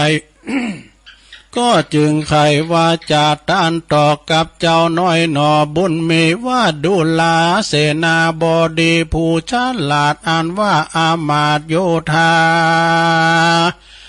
ตั้งเสนาหนุ่มเท่าอันมาอยู่เฝ้าลงกันจุ้มเขามันนิสัยบ่อตัวยไตทะตามมากองเขาทะเต้าทะลิปองคำเจ้า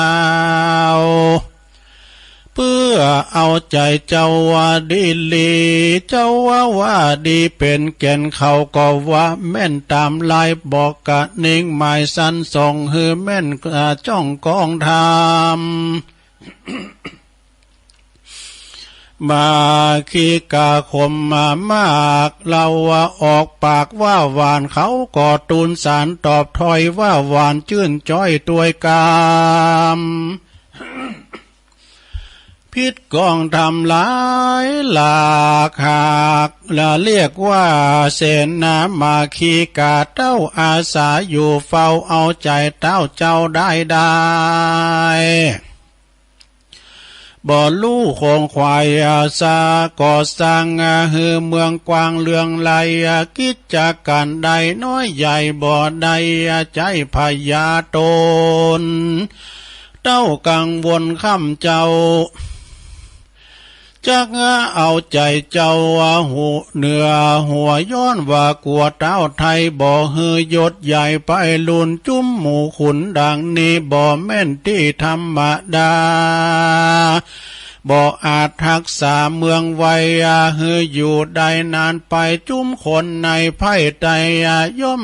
ล้อนไม่เครื่องกากวนพิจารณาโตดใส่ฮือพร้อมไข่เสมอกันเต้าหอจันยอดซอยก่าวเสียงก่าวเสียงถอยวาตีเจ้าบุญมีหน่อยนาดก็อาภิวาตุนสาวาคาแดมหาราชเจ้าตนเป็นเก้าเวียงใจอันว่าเสนาในอามาตังนักปราชญ์อาจารย์ได้ทูลสารบอกเล่าด้วยตามเจ้าหอใจย้อนกะหนึ่งในสันดีว่ากันบ่จี้ใครจะตวยพยายดโยดเตียงมีโตดมาปานจึงได้ตุนสารตอบถอยตามเต้ายอดซอยดีลีแม่นตูดมีมากเต้าขอเต้าเจ้าวางตำอย่าได้ใส่ทันตากามน้อยใหญ่ฮือเขาได้เครื่องกา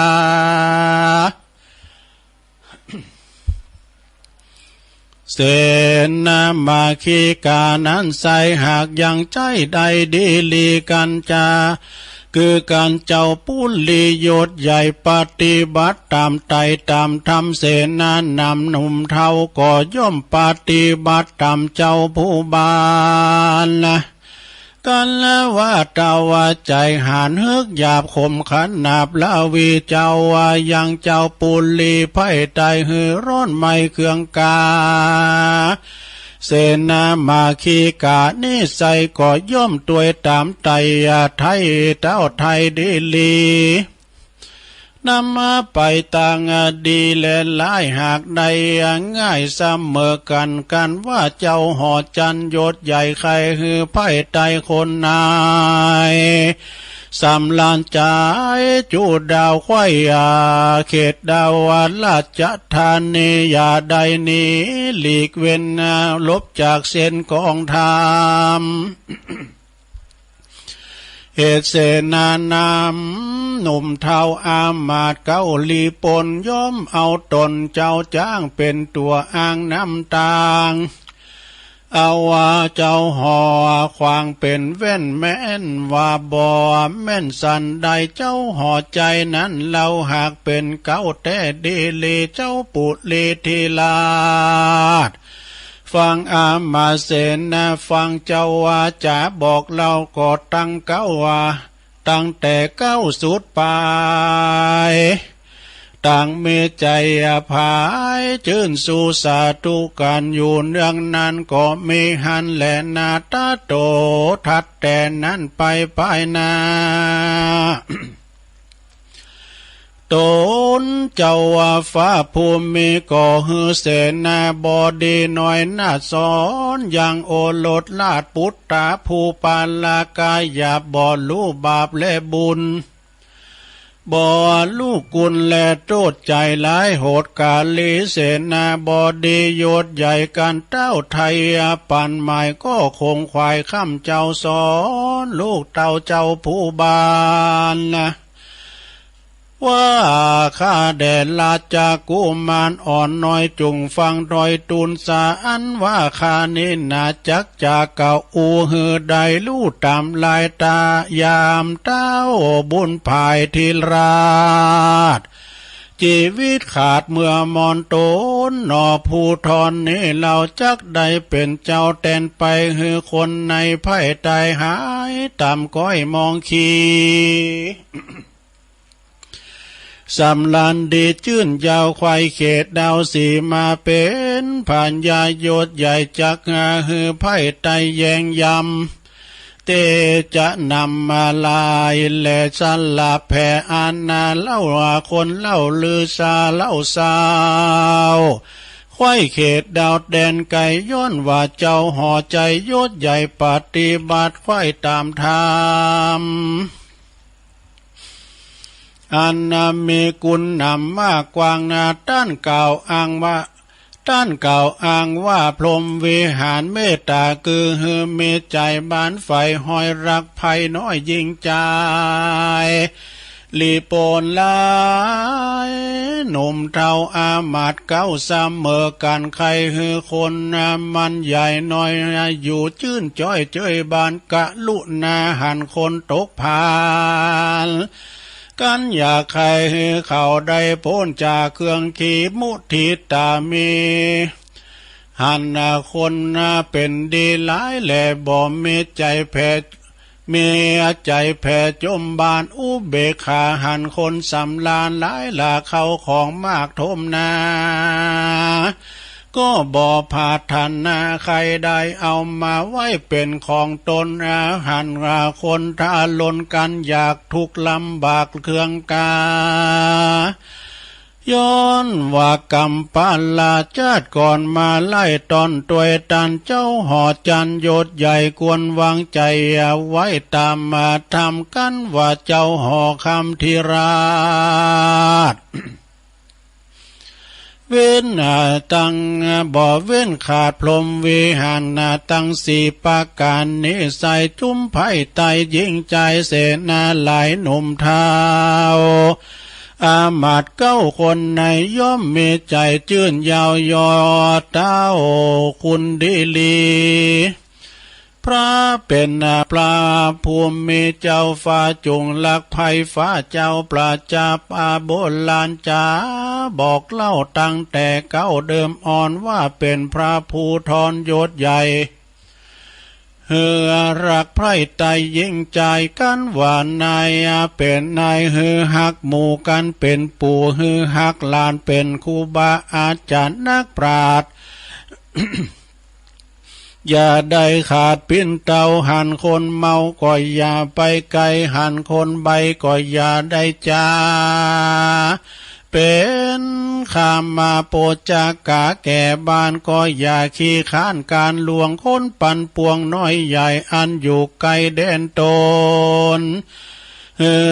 กังวลอ่วงของดังปีน้องวงใหญ่อย่ามีใจป้ามาดอย่าได้ขาดเสียศีล อย่าได้กินลูกคอกอย่าได้ออกเสียทำมาเฮือแยงยำพ่อแม่ตั้งเท่าแก่ตายายด้านมีกุลหลายหรือน้อยก็เฮือเก็บใส่ห้องหัวใจคนผู้ใดใบบอดบ่เกิดหลอดหันกุลปางไปลุนเมื่อซอย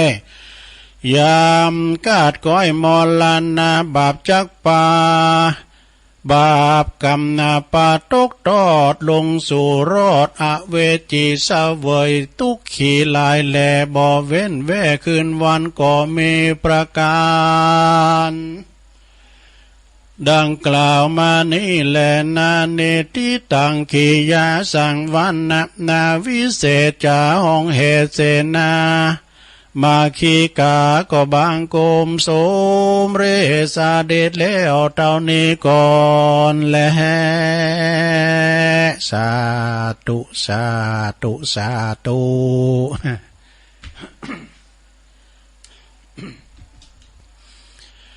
ศรัทธาญาติโยมทั้งหลาย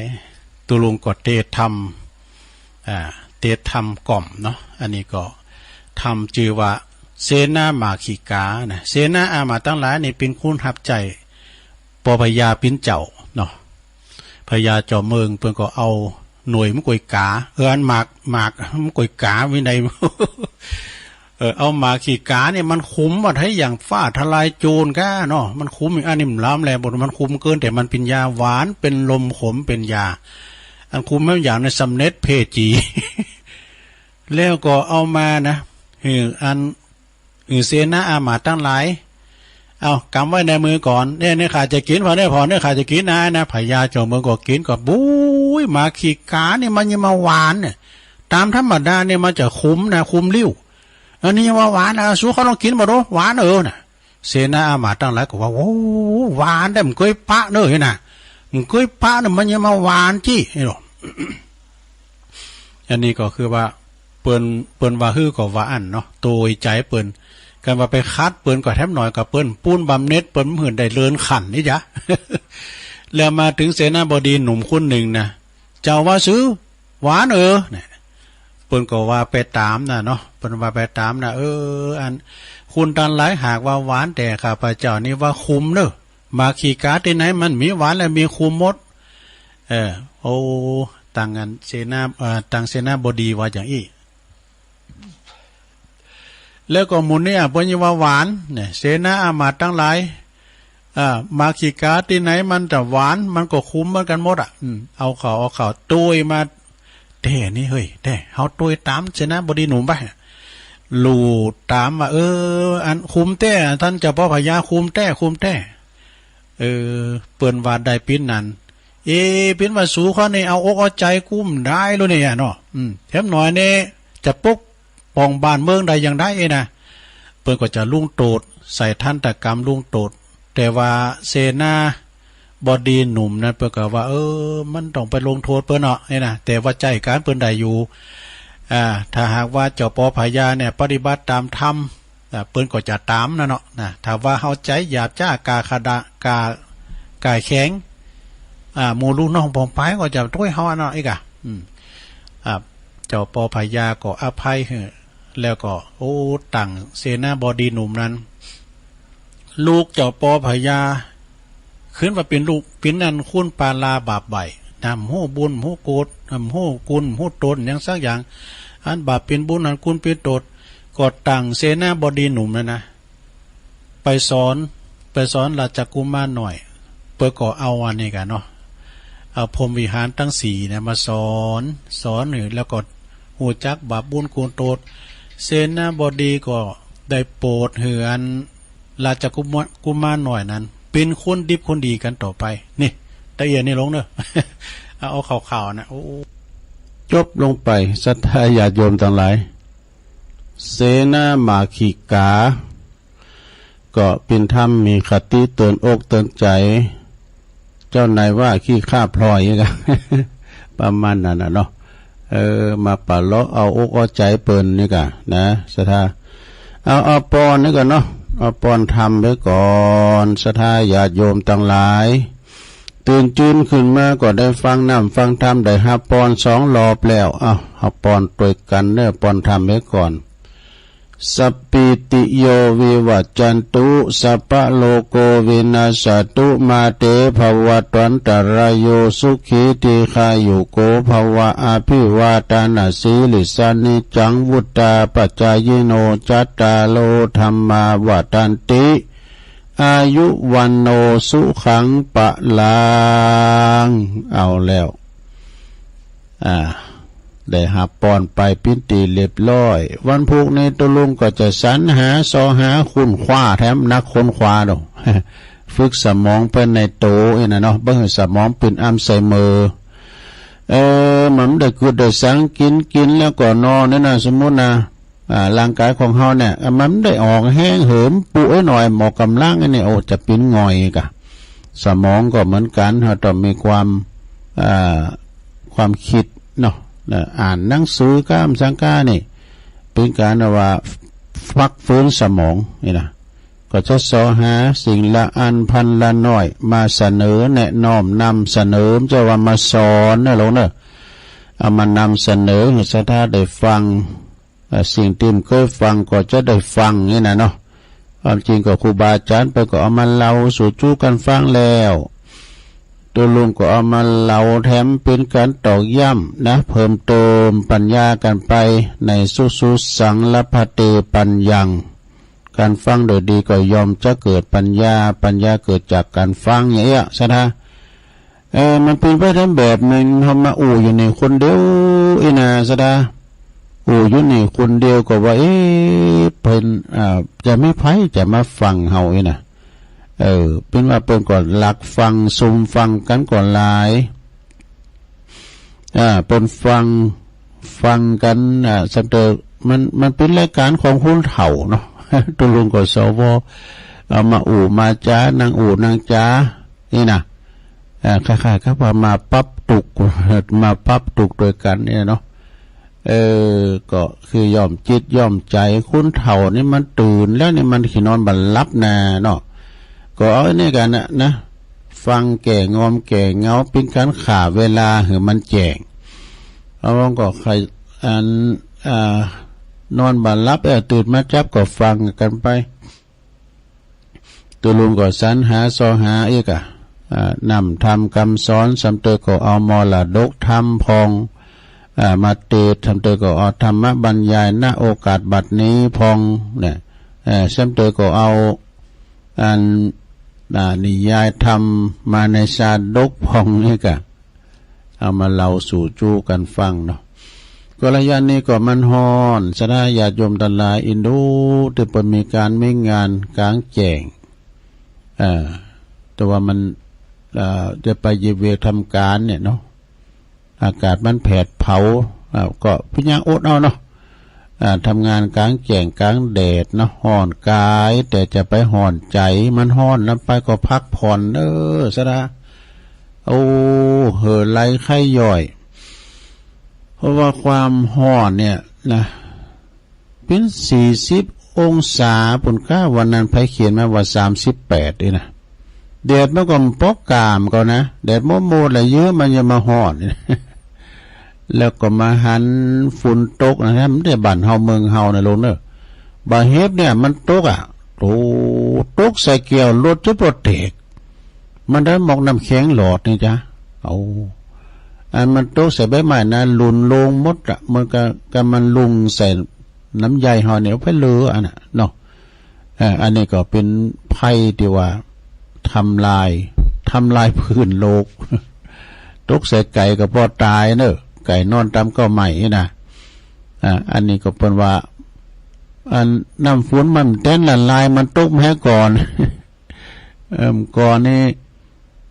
มันตกมาเนาะเป็นละอ่อนมันที่หน่วยใหญ่นี่มกลูกกุ้งนี่ก็มันถูกมกเม็ดฝ่ายก็แม่นี่นะมากินอยู่นะพี่ละอ่อนนะมาเก็บมากินอยู่นี่มันเห็บมันอย่างน้ำแข็งกัน สีขาวๆวันนี้บะเห็บนี่มันก่อนนี่มันจะใหญ่ต่างเฮาก็ระวังเนาะฝนตกโหปีโหแป่นเดินเนี่ยในเมษาเนี่ยมันจะขีดตกนะแต่7 วันใดเนี่ยไปประเทศงานวัดเปิดเลย เช่นเดียวก็มาตกใส่งานเป็นแต่ก็เป็นลุ่มพายุเรียกว่าวาตภัยที่มันนั้นเป็นถ่ายออกมาในต่างประเทศเหมือนกันเนาะขนาดเสาไฟฟ้ายังหักนะหลงเป็นมีกล่องวงจรนะแสดงว่าลมตังเมืองนอกแต่แห้งนะแกเวลาฝนตกเวลาวานเนี่ยก็สึนามิทำลายขนาดเด้อสดาน้ำหลากน้ำไหลต่อตึกก็รถนี่เป็นเฮ้อมันเด้อรถยังลอยน้ำใดฮะเนาะมันยังเบารถเก๋งรถจิบนี่นะลอยไปตามน้ำอย่างเฮ้อเป็นดีจะได้รถเนาะรถจะดีจะงามเนี่ยอันนี้ก็เมืองนอกเมืองนาจะเป็นมาเกิดบ้านเฮาเมืองเฮาเนอะอยู่ดีกินหวานอยู่มนอยู่งานกันเนาะเหมือนกันกูคนเนอะศรัทธาญาติโยมทั้งหลายตอนนี้ไปตุลุงก็จะได้ประกาศข่าวสารงานบุญในการเมืองกันฮะเนาะครูบาอาจารย์นี่ก่อนวันแต่ว่าในลืมประกาศวันที่8ไปกันก่อนเนาะวัดบรรพตสถิตมันไม่ได้เขียนลุงมันประมาทเนี่ยประวันไหนเลินเล่อเนาะข่าวสารงานบุญก็บ่พอมีหลายกับหมดเด้อตามจริงนี่มีงานวัดเป็นหลายกับเปิ้นได้บอกเฮาเนาะเปิ้นได้บอกประกาศได้หรอก็วันนี้วันที่5นะศรัทธาญาติโยมคณะสงฆ์ตำบลยางครามโดยการนำของท่านพระครูสถาพรพัฒนาลังสี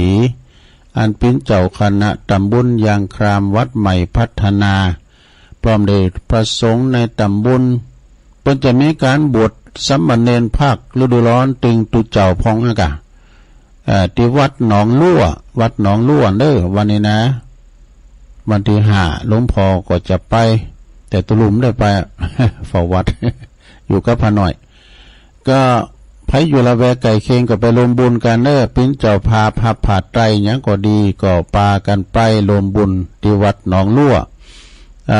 ที่ตุปีบอนครับบุญนะซึ่งก็เปิ้นลนนะลงโบสถ์กันหลายไปเนี่ยท่านพระครูหลวงพ่อเปิ้นเห็นนโยบายโบสถ์กันทุกตำบลในวันนี้ก็โบสถ์ที่วัดหนองโลตำบลตำบลยางครามวันพุธนี่ก็เป็นวันที่6เนาะพรำว่าเป็นวันเสาร์ก็ที่วัดหนองเหงนี่นะวัดหนองเหงนี่ก็คณะสงฆ์ตำบลสันติสุขอำเภอดอยหล่อเฮานี่นะโดยเมตตาบารมีธรรมอาจารย์ท่านพระครูวรธรรมนาถเป็นเจ้าคณะตำบลใหม่ตัวไฟแรงแล้วก็ที่ปรึกษาเจ้าคณะตำบลสันติสุขกับพระครูสุคนบุญญากรเปิ้นก็เป็นที่ปรึกษาเจ้าคณะตำบลเปิ้นอยู่วัดคันธวาสทุ่งปุยเปิ้นเป็นพระอุปชาโดยวันพุธนี้เปิ้นก็จะมาเป็นพระอุปชาที่วัดหนองเหงคณะสงฆ์ตำบลหนองเหงเนี่ยเปิ้นก็มอบหมายเอาไว้คงแก้วอารามทั้ง3ของวัดท่านพระครูวรธรรมนาถเนี่ยนะเป็นเจ้าคณะตำบลใหม่ และเป็นหนุ่มไฟแรงโดยเปิ้นก็มี power เนาะเปิ้นออกสถานีโดยคุณโลมเป็นเจ้าภาพหลายเด้อสถาเด้อวันนั้นเปิ้นก็มานิมนต์ตุลุงนิมนต์ไปช่วยกันเด้อเนี่ยตุลุงก็จะไปในวันพุธนะปาการปวดที่วัดหนองเหงวัดหนองเหงได้มีการมีงานคุณติ๋มวัดติ๋มว่าติ๋มใจศาลาหลวงเปิ้นได้ลงดีหรอเปิ้นแป้งปะนะจากศาลามาเนี่ยเข้าทาดีเด้อเอาต่างโต๊ะต่างๆแต่เป็น100โต๊ะพุ่นน่ะเก้าอี้นั่งตามสบายเลยลงตุลุมาสังเกตในวัดหนองเหงนี่ได้ไปได้แปลงอย่างแล้วนี่นะอยู่เสวยสุขเด้อจากคณะตำบลใหม่นะพอนี่มันได้ไปได้แปลงแล้วที่ดินที่สังก็ซื้อก็สดหมดแล้วนี่นะก็อีกกันน่ะมีกิจกรรมเอาลูกเอาหลานไปมาโบสถ์เนาะก็ฉะนั้นก็ไปลืมเด้อเจ้าภาพทั้งหลายวันพุธในวันเสาร์ที่6ก็ไปกินแป้ตานไปโลมสั่งศาสนทายาทโบสถ์ลูกโบสถ์หลานที่วัดหนองเหงเด้อเวลาก็ตอนบ่ายเนาะตอนเจ้าก็ไปเลยนะพระเจ้าโฮงตานไปเปิดก็เจอนะเจ้าเด้อนะวันที่6 เมษายน แล้วก็ต่อไปวันที่7 เมษายนศรัทธาญาติโยมก็ที่วัดล่องเคอกวาวมงคลวรารามตำบลหนองโยงโดยเมตตาบารมีธรรมอาจารย์พระอธิการนครปัญญาวุฒโธหรือวัดตุปีคอนเนี่ยเพิ่นจะได้จะร้องตราตั้งเจ้าอาวาสนะในวันที่7เนี่ยสถานที่7ก็เป็นวันติดพอดีนะเป็นวันที่7วันติดก็พี่น้องตั้งละแวกไก่เคียงตำบลหนองโยงเนอะก็ไปรวมแสดงมุทิตาจิตนะไปพลอยยินดีครับตุปีโลงสมปานเจ้าวัดใหม่เนี่ยท่านตุปีคอนท่านพระอธิการนครปัญญาวุฒโธที่วัดล่องเคอกวาวเนอะตัวลุงก็จะได้ไปเป็นสงฆ์พิธีเหมือนกันนะเปิ้นปูจาเปิ้นนิมนต์เหมือนกันนะก็พระจะไปหับสังก็ไปนะแล้วก็วันที่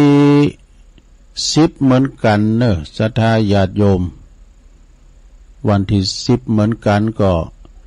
ขอเชิญโลมทำบุญในการทรงน้ำพระธาตุเจดีย์รูปสงรูปสมน้ำรูปเหมือนรูปหล่อของท่านพระครูเวลุวันพิทักษ์อาจารย์ครูบาเขินคำอัตตสันโตอดีตเจ้าอาวาสวัดสุวรรณวิหารบ้านแม่อาวตำบลนครเจดีย์พร้อมกันนั้นเปิ้นจะได้ทำบุญสังฆทานหลงหรือว่าสมโพธิเสนาสนะตัวเนอะที่วัดสุวรรณวิหารวันที่10เนอะในเมตตาธรรมอาจารย์พระครูสุวรรณศิลวิสุทธิ์นะหรือว่าตุปีบินนะเจ้าคณะตำบลนครเจดีย์เขต2ก็ปากันไปลมกินลมตานกันเนอะวันที่10เนอะที่วัดสุวรรณวิหารนะทำงานหนึ่งก็ศรัทธาญาติโยมต่างหลายก็วันที่10เหมือนกันเนอะอันนี้ก็ที่วัดอรุณวิทยาวาสห้วยปันจอย10 เมษายนเป็นวันเกิดของตุลุงธรรมตัวและตุลุงธรรมเป็นก็ได้รับเป็นพระครูพุทธเทียบเท่ากันเนอะนี่นะยศใหญ่ยศสูงเนี่ยตุลุงธรรมนี่ก็เป็นวันเกิดวันที่10 เมษายนโดยเป็นจะฉลองสมณศักดิ์ผัดยศของตุลุงธรรมซึ่งเป็นเจ้าอาวาสวัดอรุณวิทยาวาสห้วยปันจอยในวันที่10 เมษายนเนอะเป็นวันคล้ายวันเกิดตุลุงธรรมตัวนะก็เรียชาราชทินานามเพิ่นบอกมาเลยวันที่10 เมษายนก็แล้วกันในสถานไปแสดงมุทิตาจิตจะร้องสมณศักดิ์ผัดยศพระครูใหม่ตุลุงธรรมที่วัดห้วยปันจอยหรือว่าวัดอรุณวิทยาวาสเปิ้นก็ตำบลหนองโยงเนาะถ้ามีซอเด้อจ้ะ แล้วก็นอกจากนั้นก็จะมีงานในวันที่6 7 8 เมษายนก็งานประเพณีส่งน้ำประจำปีของวัดปทุมศาลารามสันปูเลยตำบลสลีเตี้ยอำเภอบ้านโฮ่งนะก็จะมีประกวดธิดาดวงดีด้วยว่าดูนะธิดาดวงดีแล้วก็จะมีมวยแล้วก็มีย้อนยุคมิสเตอร์เจแล้วก็พบกับมิสเตอร์จูขี้เมี่ยงนะมีซอโดยแล้วก็ลำวงเทิดไทยโดยว่านะอันนี้ก็ตั้งตุปี1ฝากประกาศมาเนอะท่านพระอธิการสีขอนจิตตะสังวโรเนาะเจ้าวาดเปิ่นนะทำงานหนึ่งกับวัดตุงโป่งเด้อวัดตุงโป่งตำบลเหล่ายาวนี่โดยท่านพระสมุสุเมธีทิฏฐิโกรองเจ้าคณะตำบลทุ่งรองเจ้าคณะตำบลเหล่ายาวเนาะตัวปีโอมเขานี่ประหลงนันคำบุญมีเขานี่เป็นจะแห่รูปเหมือนของครูบาเจ้าเขาปีจากวัดพระพุทธบาทผาหนามมาอัมพลีพุนะมาปฏิสถานที่วัดทุ่งโป่ง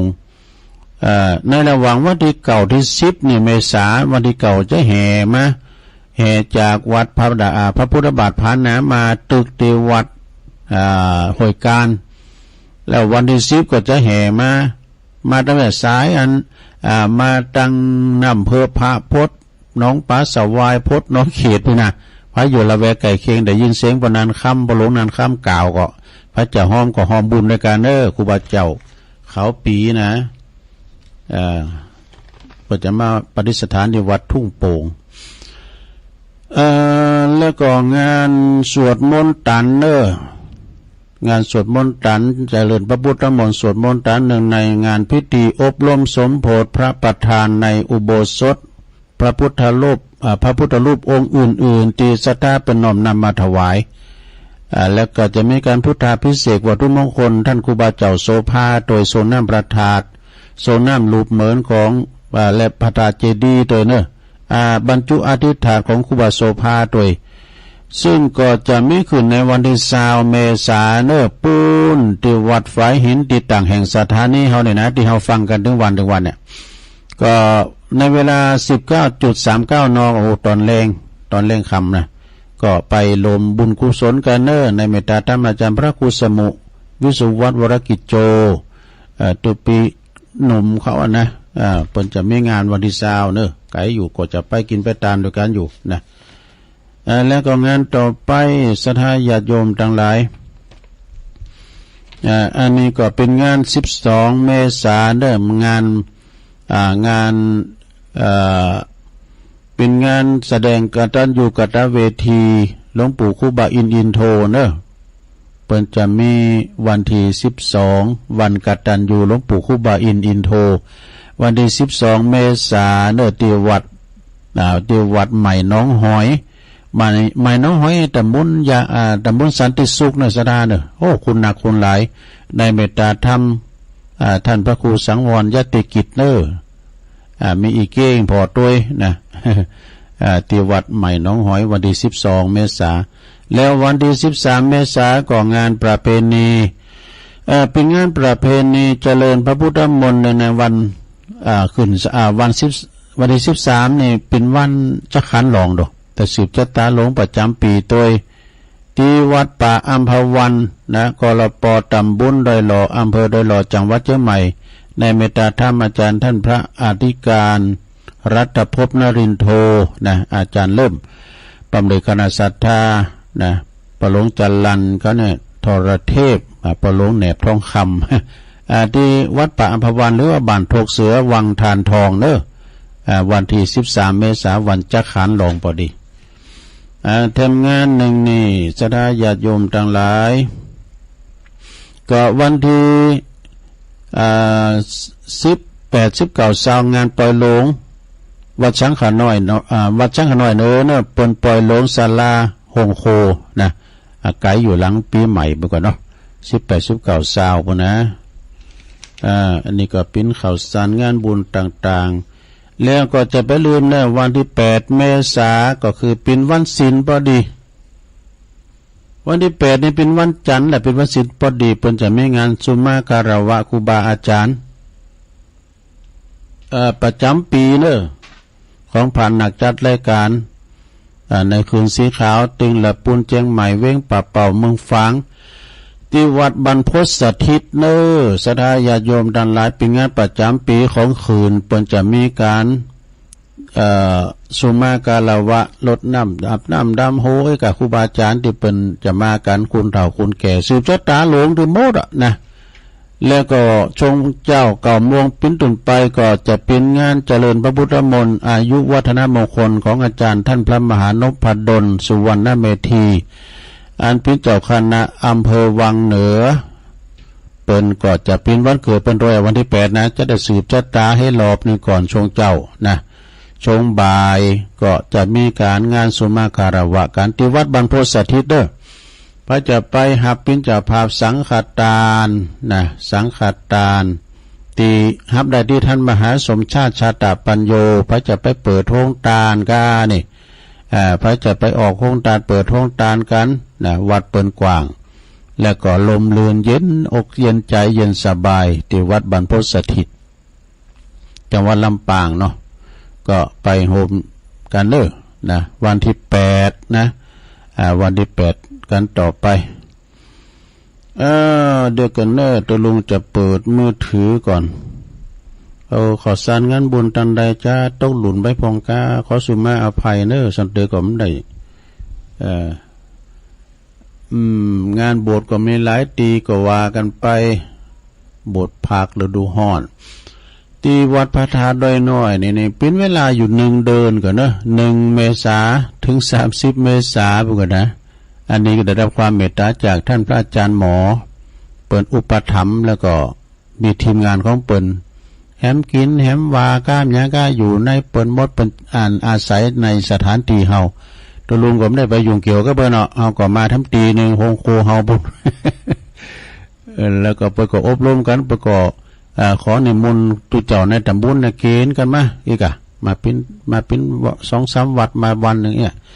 นำตั้งแต่สวดโยโกห้องกันไปอีกอ่ะนะอันนี้เรียกว่าบูรณาการได้มีความช่วยเหลือเฟื่อฟ้ากันไปนำลูกนำหลานพี่น้องชาวบ้านมาเข้าสู่ร่มพระอากาศสาวาพัฒมาศึกษาหำเฮนนะทั้งทางโลกทั้งทางธรรมเป็นก่อนลนนะลงกันหลายตีและตั้งและวัดเลยว่าโบสถ์เฮนเขียนอ่านพร้อมกับโบสถ์โลดโบสถ์โลดหมายความว่าโบสถ์โลดไปถึงงานเฮนหนังสือเพื่อกับเพราะว่าอยู่ในวงผาเหลืองนี่มันไปยัดจะได้ไปยัดในการเฮนนะจะตักตังลายสักหน่อยเนอะสาธาเนอะดูสายกำลังเข้าพระครูนัดลงจากปุ้นเวงทุ่งช้างจังหวัดน่านเจริญนี่นะเนาะแล้วก็จงดีพระษาโอ้คนดอยนกยุงไหวสานะครับเนอะสายก็คือว่ามีถึงพระคุณเจ้าพระครูเจ้าคณะพระครูประกอบฟังกันนะสดาแม่ทองคำพรหมเมนจากแม่แตงแล้วก็มีกลุ่มเทพาลักษ์แม่ครูเกษณีก็ฟังอยู่นะแล้วก็โยมกันหาสีเพชรฟังอยู่กลางเว้งเจียงใหม่ฟังอยู่เจ้านะแล้วก็แม่กรกำมลจากปุ้นน้องหานสันทรายดอยน้อยพัฒนายงยุทธมณีวันยงหยุดมาในวันนี้ก่อนนมัสการฟังจากบ้านบ่อเหี้ยวลำปางนะครับเด้อนะขอบคุณเด้อแม่ชีกันธนีสายยะฟังอยู่เจ้าสาธุสาธุจากปูนจากเวียงป่าเป้าเนาะอาลีจากต้นเปาฟังตุลุงอยู่เจ้าโอ้ปะเล่งนะลงกิตติวงเด้อจากสันตุ่มมือเจริญพรปะเล่งเด้อฟังอยู่ครับอีโลแม่หลงสายฝนจันกุลนะพี่น้องหลายปิ้งน้องผักขาวนี่แม่ครูเกษินีหัวใจแม่ครู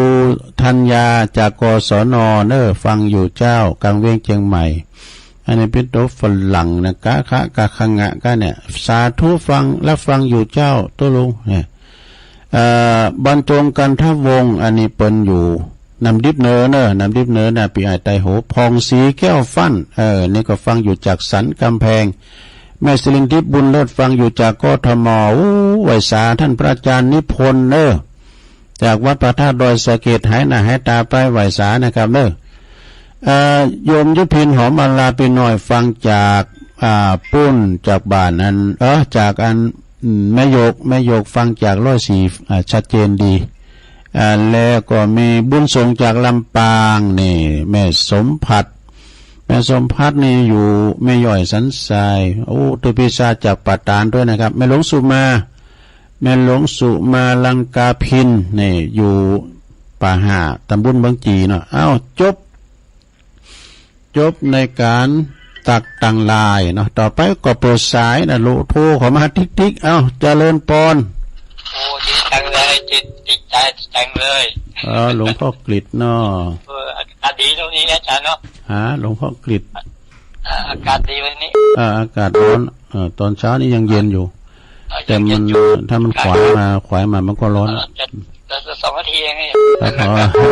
นมัสการด้วยความเคารพครับกุลหน่อย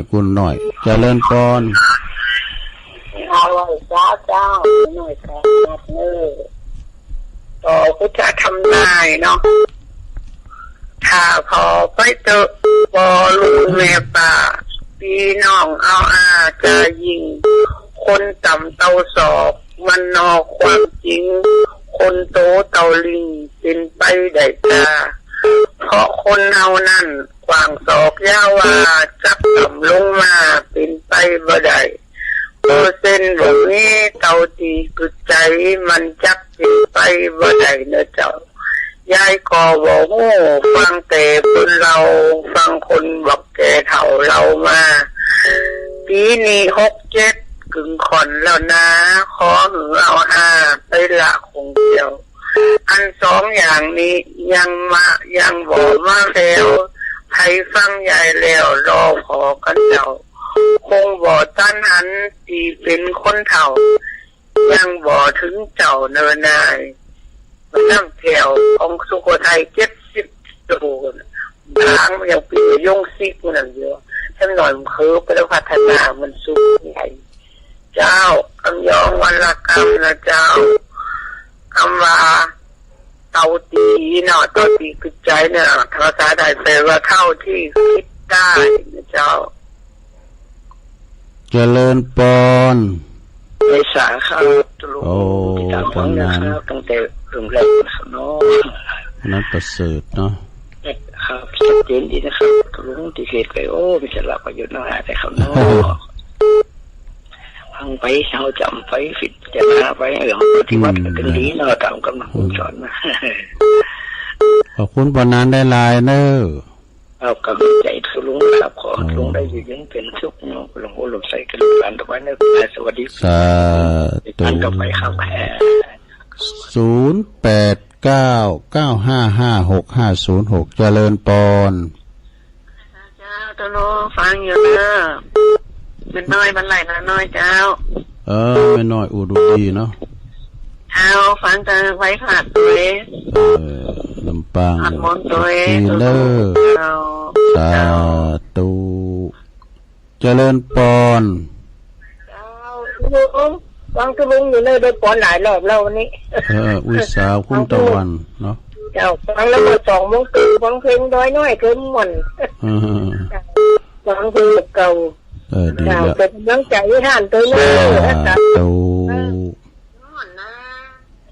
จ้ะเจริญปอนน้อยที่กลางจะรู้ยายพรร่องวัวแดงอาจารย์ที่วัดแต่งติดชื่อเขาคุยดีแล้วสาธุเจริญปอนวันศาสตร์เจ้าตุลุงไม่พิมพ์เนาะเจ้าปาเดชมาแล้วฟังนะเจ้าตั้งแต่เจ้าละเจ้าชัดเจนดีเนาะเจ้าชัดเจนดีอนุโมทนาวันพุธก็มาให้มันอยู่เจริญปอนรีบกอยรีบถอรีบพาตลับตะไว้สายบัวจะเน่าฟังอยู่นะเจ้าตุลุงคือกำลังใจนะตุลุงเจ้าธรรมสกัดเจ้าเจริญปอนไม่อายเนาะเจริญปอนเจ้าสาธุเจ้าท่านนำยังจังอยู่เลยแม่จันสีสุขาเนาะเจ๋งหัวลินฟางเจริญปอนเลยมันเนอเดี๋ยวก็ฟังอาจารย์ทันตุลุงแดงต่อไปเจริญปอนติดแล้วเจริญปอนชัดเจนเลยนะแม่เนาะโอ้ประดับกดวางแล้วอภัยแม่หยางเจริญปอนสายใหม่เข้ามาเจริญปอนนี่ก็ปากตั้งใดแม่หยางแม่บุญเมืองเนาะแม่บุญเมืองวิสาปาท้องหา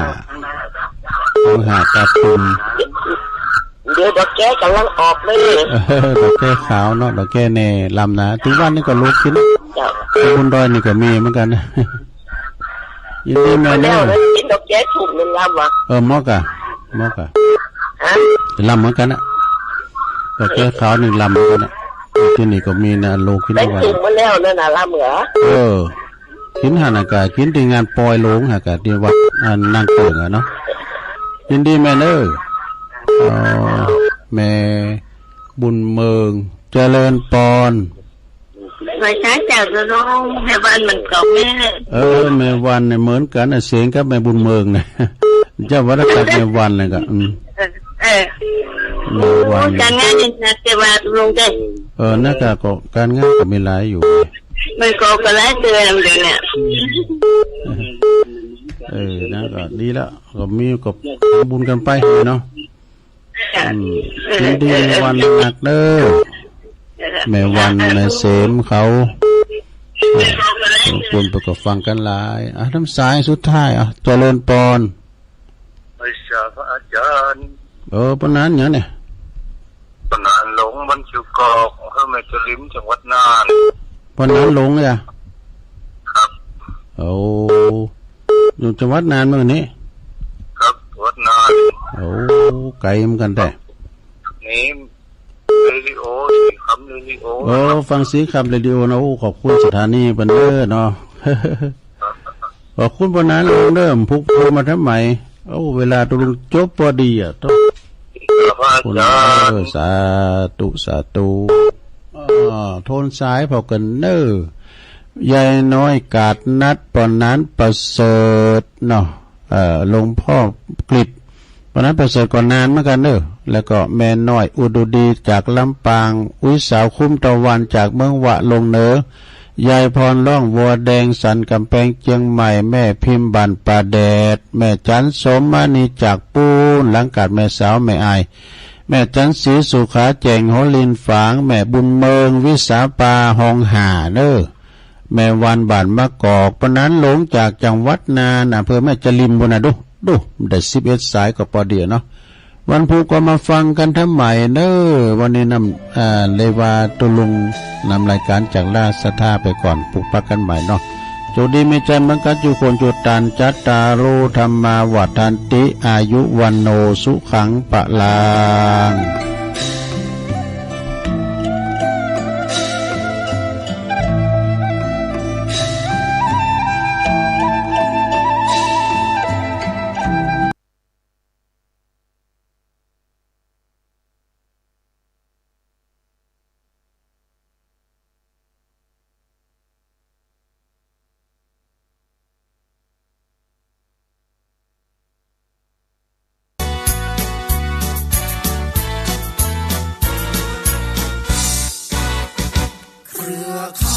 วิทยุชุมชน